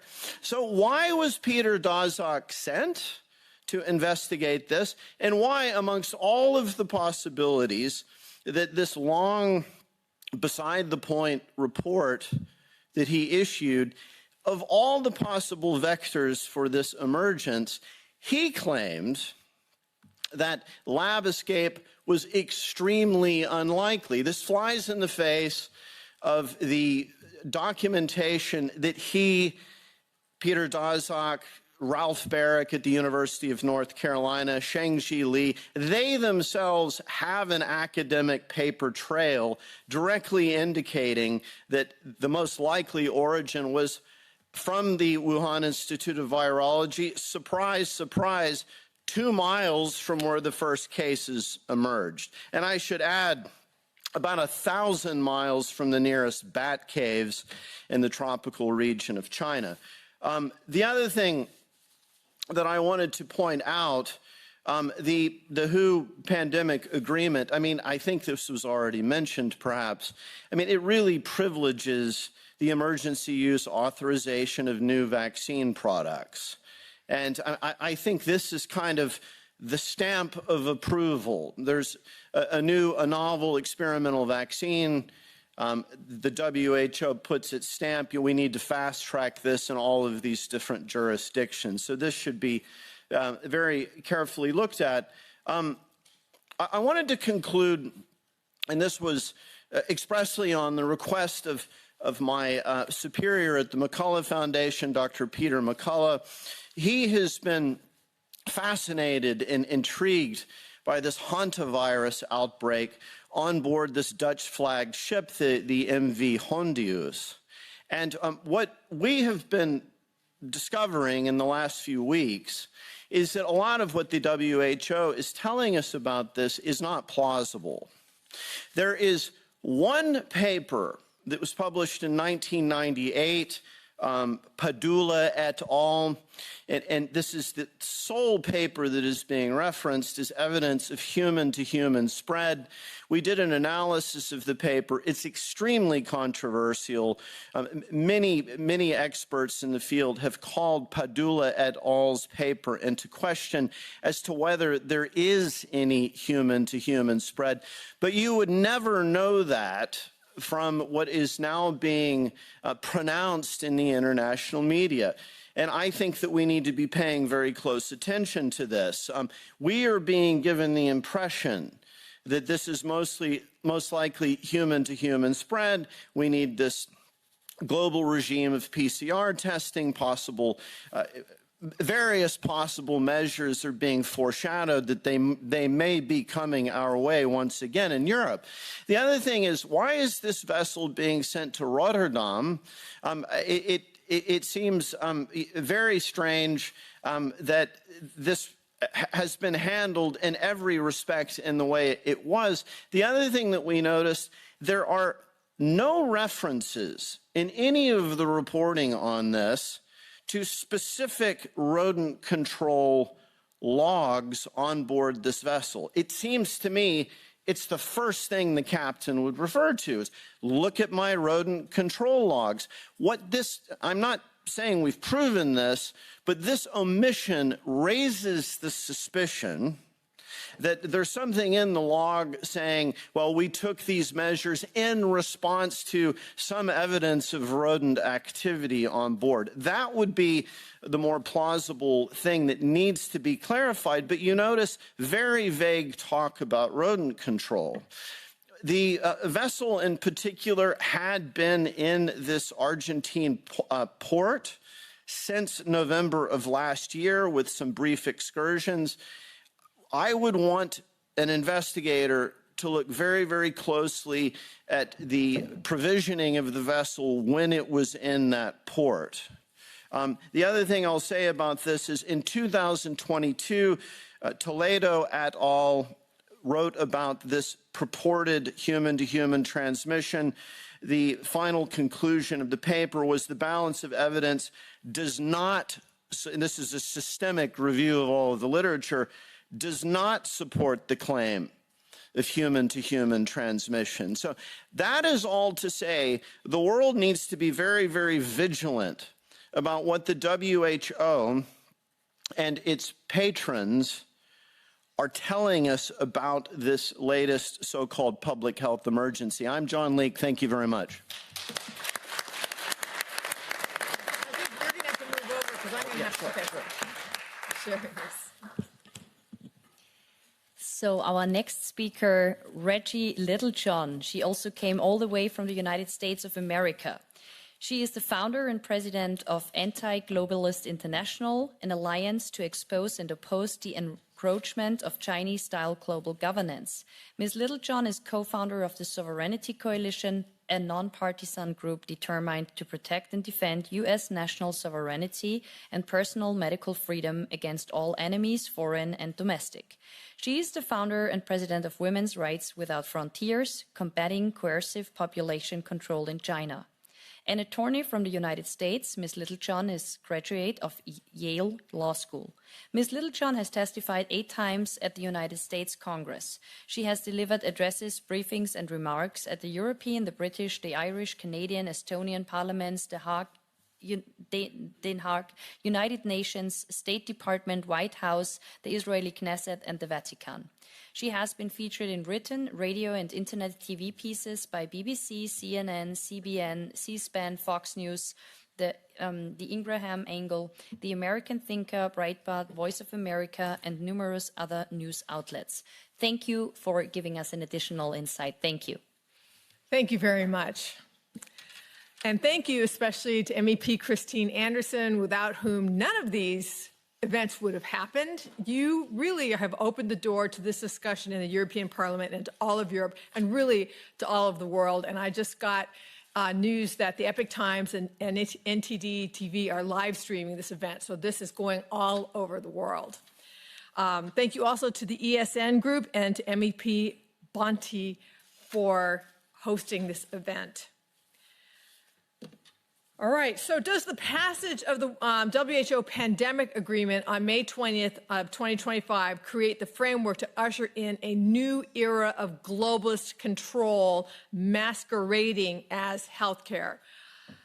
Number one, The treaty represents a threat to national sovereignty and personal medical freedom by establishing an unelected, unaccountable, globalist organization at the helm of international health care policy and implementation, quote, recognizing that the World Health Organization is the directing and coordinating authority in international health work. The treaty further expands the WHO's purview not only to exercising its authority during actual pandemics, but also during potential pandemics and during times between pandemics. In other words, at all times, in perpetuity. Further, nations are expected to amend their domestic, legal, and regulatory frameworks in alignment with the treaty, further eroding national sovereignty. Number 2, censorship. The treaty requires nations to, quote, prevent misinformation and disinformation. That's in the preamble at page 6.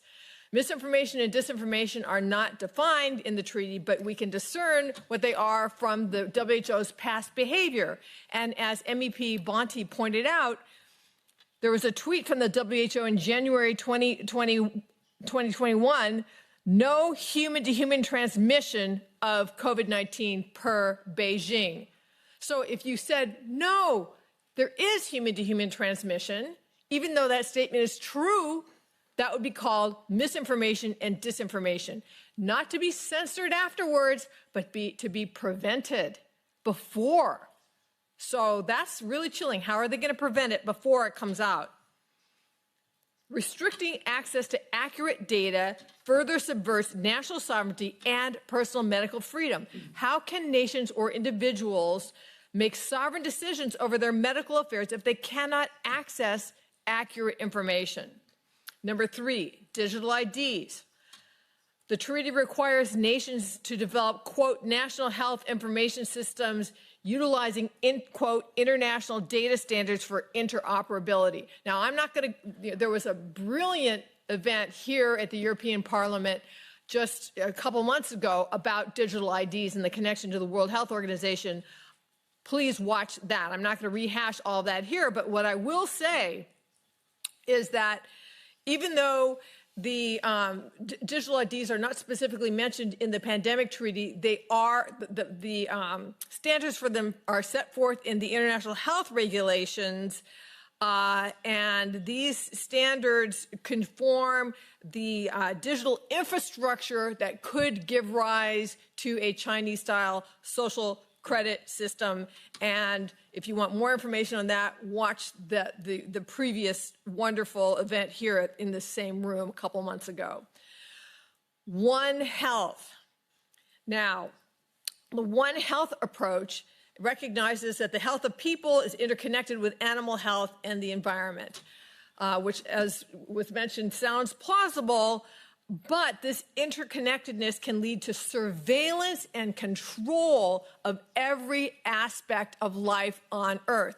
An article in The Lancet entitled, quote, One Health, a call for ecological equity, states, quote, the consequences of this thinking entail a subtle but quite revolutionary shift of perspective. All life is equal and of equal concern. So are human lives really equal and of equal concern to the lives of cockroaches and crabgrass? Next, the expedited approval of vaccines. The treaty requires nations to, quote, strengthen domestic regulations in order to ensure that they have, quote, legal, financial, and administrative frameworks necessary to fast-track the approval of vaccines and other medications. This will potentially short-circuit important safety and testing protocols. Next, the pathogen access and benefit sharing system.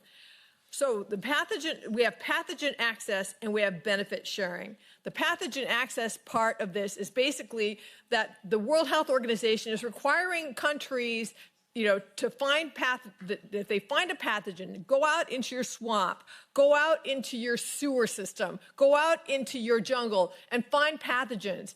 And don't eradicate them, don't quarantine them, No, send them to the World Health Organization, which will farm them out to labs all over the world, ostensibly for the purpose of developing vaccines and therapeutics. But obviously, this is going to greatly increase the chances of lab leaks.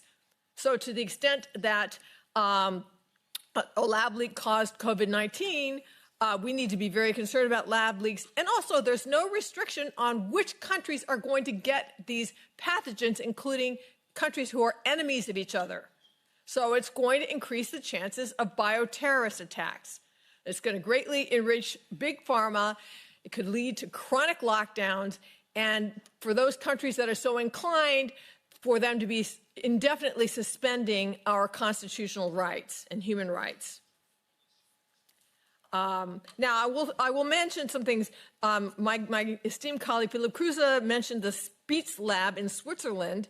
And I would say this, it's doing the same thing. It's to create a fast and reliable system for sharing materials that could cause epidemics and pandemics. So it's the same thing as the PABS system, but it was started years before. The PABS system hasn't even been passed yet. It may never get passed. I hope it never gets passed.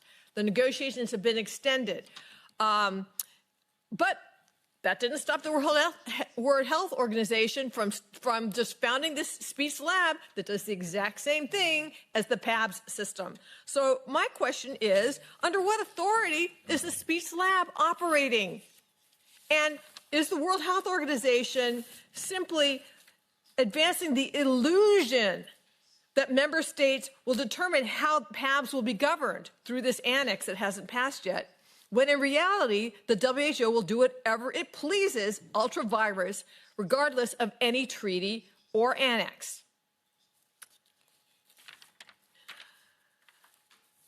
So, another very esteemed colleague, Sylvia Behrendt, has done a very, very excellent analysis of the PABS system, and was involved with the government of Slovakia, which has issued a public announcement stating in pertinent part, quote, "The delegation of the Slovak Republic will strongly insist that the PABS annex include explicit, legally binding, and enforceable biosecurity and biosafety safeguards addressing the systematic use of dual-use and gain-of-function research. The delegation of the Slovak Republic will emphasize that without the aforementioned fundamental corrections, the PABS system cannot be adopted." And this, again, it's going to, there is nothing in the PABS annex that restricts gain-of-function research. So that's what this is addressing. It just says applicable international law. Well, under applicable international law at this moment, there's gain-of-function research happening all over the world. And this is just going to multiply it just exponentially. So an urgent legal notice regarding the PABS system issued by the Global Health Responsibility Agency concludes, quote, "The present PABS design is institutionally and legally indefensible." Now, people have said that they feel that the World Health Organization has veered off of its original mission and that it has become corrupt. I mean, there's no doubt that it's corrupt. But I wonder whether it really has veered off its original mission. I just want to give for your consideration this quote from the first director of the World Health Organization. His name was Brock Chisholm, the first Director General of the World Health Organization. He once stated, quote, "To achieve world government, it is necessary to remove from the minds of men their individualism, loyalty to family traditions, national patriotism, and religious dogmas." And Chisholm was a psychiatrist, so I shiver to think how he was going to remove this from the minds of men, what his idea was. But he said the quiet part out loud. If to achieve world government was the goal of the first Director General of the World Health Organization, then it would be naive of us to believe that our national sovereignty and personal freedom are not at risk. Thank you very much.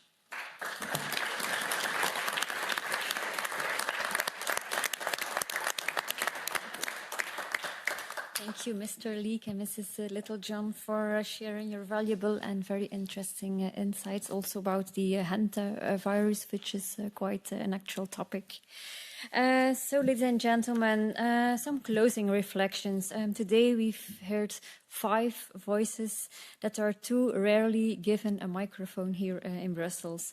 Experts in law, experts in jurisprudence, experts in medicine, with one shared diagnosis that something has gone fundamentally wrong with the way global health is being governed, and that the institution at the center of it is not answering the questions citizens that have every right to ask. Some thoughts. First of all, this is not a debate about health. It's a debate about power, about who is making decisions, on what basis, on whose oversight. When an international organization seeks to expand its authority over national policy through binding instruments, through emergency declarations, through frameworks that bypass parliaments, then this is no longer a technical conversation among experts. Secondly, yes, transparency. Transparency is an absolute condition. An organization funded overwhelmingly by earmarked private money, governed by structures most people could even not name, proposing instruments that most parliaments have not seriously debated about. Yes, such an organization cannot expect the trust it demands. And trust is earned through scrutiny, not protected from it. And the response to legitimate questions cannot be to label the questioners as fringe, as conspirational, as anti-science. And that reflects itself, it's a symptom of an institution that has lost its democratic moorings.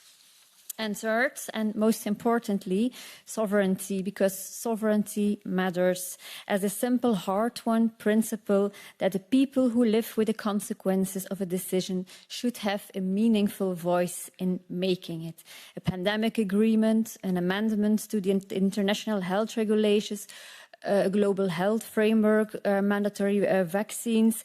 These are not neutral things. They shape how our hospitals are run, what our doctors may prescribe, what our citizens may refuse or may not. To sign such instruments without genuine parliamentary debate, without informed public consent, is to hollow our democracy in the name of expertise. We are not here today because we oppose international cooperation. But we are here today because we believe international cooperation is too important to be left unaccountable. And I want to thank Christine for taking the lead in this debate, and also to all of our speakers for their courage. And courage because in this debate, asking the obvious question still requires it. And I want to thank you, the audience as well, for being willing to listen, to think, and to agree and to disagree. The work does not end when this conference ends. It begins in our parliaments, in our communities, in the questions we keep asking until we finally, hopefully, get the answers. Thank you.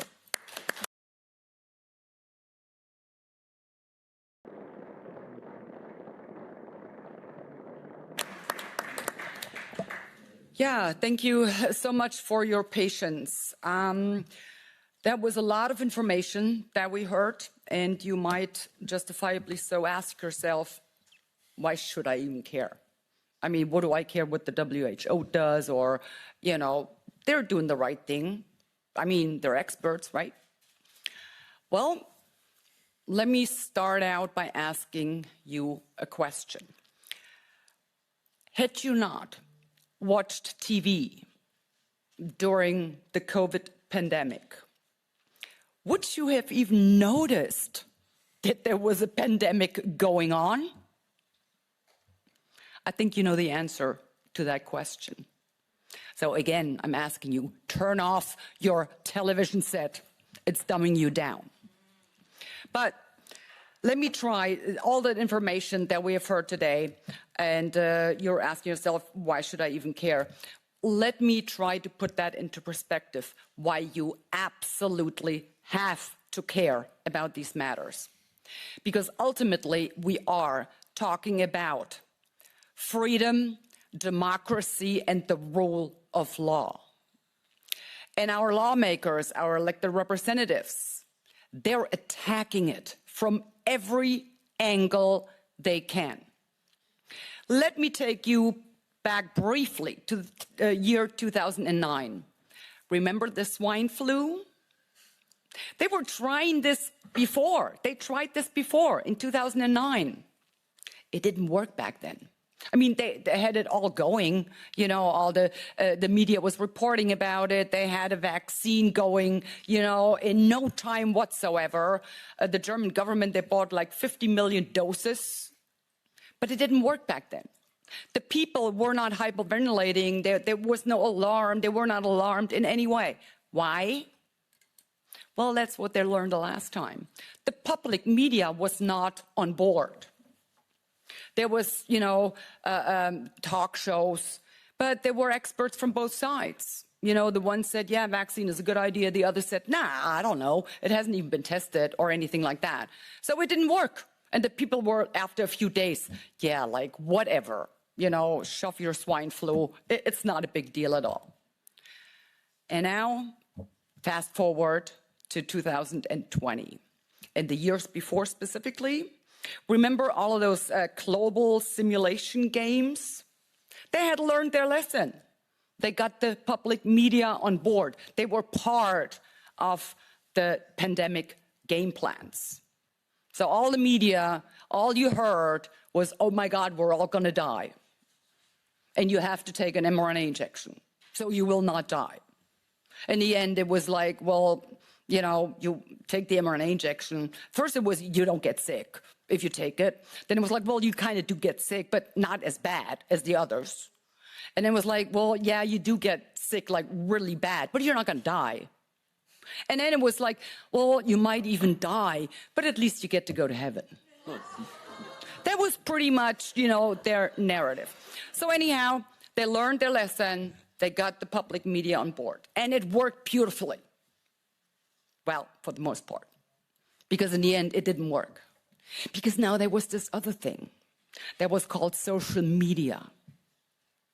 And they did not have control of that. Well, they tried. And remember, you know, it's kind of like how they crucify Elon Musk now, that billionaire, you know, that is not censoring social media. And he's taken over, you know, social media and controlling public opinion. Well, they didn't have a problem with a billionaire controlling public opinion when it was Mark Zuckerberg. It was all good then, right? Because he did their bidding. Anyhow, so they did not have control or not total control over social media. And in this house, but they worked on that. In this house, we had a special committee. It was called on the COVID, and the title was COVID Lessons Learned. But they were not looking at where they curbed fundamental rights, undermined democracy, and, you know, kind of like locked up the entire citizens in the state. That's not the mistakes they were trying to look at or trying to find out. What they were looking at is, where did we fail to just get anybody to do what we tell them to do, and take the mRNA injection when we tell them to take them, and take even the seventh or eighth or ninth shot. That's what they were trying to figure out. And they figured it out. And here are the remedies. Number one, they came up with the DSA, the Digital Services Act. The Digital Services Act pretty much empowers the government to censor social media, because people are not allowed to know, or supposed to know, that the virus did in fact come from a lab. Remember that whole discussion, which never took place because it was just canceled? Well, now we know it did come from a lab, and it was gain of functioning. And yes, Mr. Leek already spoke about that. They made it possible for that virus to be transmissible from human to human. It wasn't like that before. They worked on it to make that happen, but people were not allowed to talk about it. Okay, came up with the Digital Services Act. They want to censor social media so that people will not get to the truth. Next thing we're talking about is chat control. You might have heard of it. But that is only supposed to protect children from sexual abuse. And they have this, kind of line going now. Oh, you are against chat control? That must mean you are for sexual abuse of children, which is completely nonsense, because chat control is not going to protect children. It's only going to enable the government to know everything about you, and that's what they want. They want to snoop around in your very private family conversations. Whatever you are doing online, they want to know. They want to know who the dissidents are. That's what they're trying to find out. Now they're not coming and rounding you up. No, they have other instruments. So they also figured out, gosh, people lost trust in the institutions, as they call it, the government and parliaments and institution. Their fix for that is the European Democracy Shield.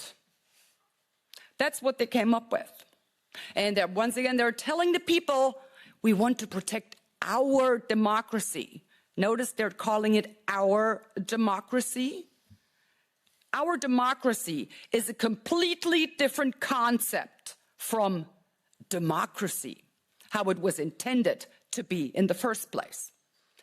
Their, or our democracy is, kind of like a system where they stay in power and dictate to you what you can see, what you can say, and what you can do.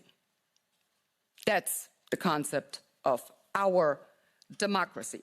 Anyhow, the European Democracy Shield is pretty much a tool that once again enables government to take control and pretty much to erect a surveillance state. And the way they go about doing it is kind of like they want to pass a certain piece of legislation, which they just know the people will reject because it once again curbs their fundamental rights. So they want to pass it anyway. How do they go about doing it? Well, they create an emergency, like the COVID pandemic, I have to say. So then people will just go along with whatever it is. You might also remember 9/11 back then. And I'm not going to get into the whole shebang about 9/11. But the Patriot Act, you might remember that, which poked serious holes into the American US Constitution, that was ready. That legislation was ready and done to go with. All they needed was pretty much an incident so they could justifiably, plausibly implement it, which they have. A few weeks ago, we had a big scandal in Germany, the Colin Fernandez, whatever scandal. She is not even a B celebrity. She's like, I don't know, like a C-rated, if not worse. I'd never even heard of that actress before. Colin Fernandez. So anyhow, she claimed her ex-husband spread sexualized deepfakes about her on social media. And it was on the media for days and days, no end. Everyone was weighing in, every politician, all whatever unions you had, everyone. The public debate was totally dominated by this poor woman who had been digitally violated by her ex-husband. And it turned out none of it was true. It was a lie. But why did they do that? Why was it such big news? Yeah, they want to introduce clear names on social media. So you are supposed to be required to give your real name now. And how do you prove that that is actually your real name? Bingo. They have a requirement, or want to introduce a requirement, to submit your ID before you open a social media account. Are you getting it yet, what they're trying to do? They are trying to erect the perfect surveillance police state. It has all the hallmarks of all of it. So whatever they're doing with WHO, it's just a tiny little piece of their sinister, devilish agenda. And this is what I've been trying to get across to you, the people, for, I don't know, years now. When will you finally wake up? And when will you finally get to come to the conclusion that your government is not looking out for your best interest? And I said it before, and I will repeat myself today. In the entire history of mankind, there has never been a political or clerical elite that was truly and genuinely concerned with the well-being of regular people. What makes you think that it is any different today? Stop. Stop giving your government, your elected representatives, the benefit of the doubt. They are not looking out for your best interest. And the elected representatives that are not looking out for your best interest, you need to run them out of the parliaments. Don't vote for them ever again. And they need to know that you will not support them anymore. Please, if you don't do it for yourselves, then do it for your children, because your children deserve better than what we are subjected to at the moment.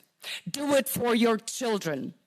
Because always remember, freedom, democracy, and the rule of law was a gift given to us by our parents and by our grandparents. We have no right to deprive our children of that gift. Please do it for your children. Freedom, democracy, and the rule of law deserve defending on an everyday basis. And unless you're prepared to fight for freedom, democracy, and the rule of law, it will be gone one day. And I will fight for as long as I live, and I hope you will do the same. Thank you so much.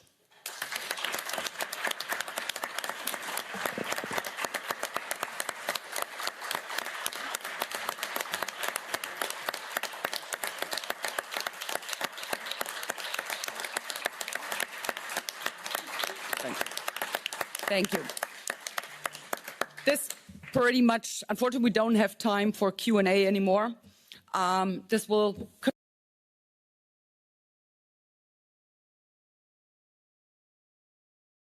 conclude our conference, but please stick around. We have some refreshments, and let's just mingle and, get into private conversations. I'm pretty sure there is tons of questions that still need answering. Thank you so much for being here. Bye-bye.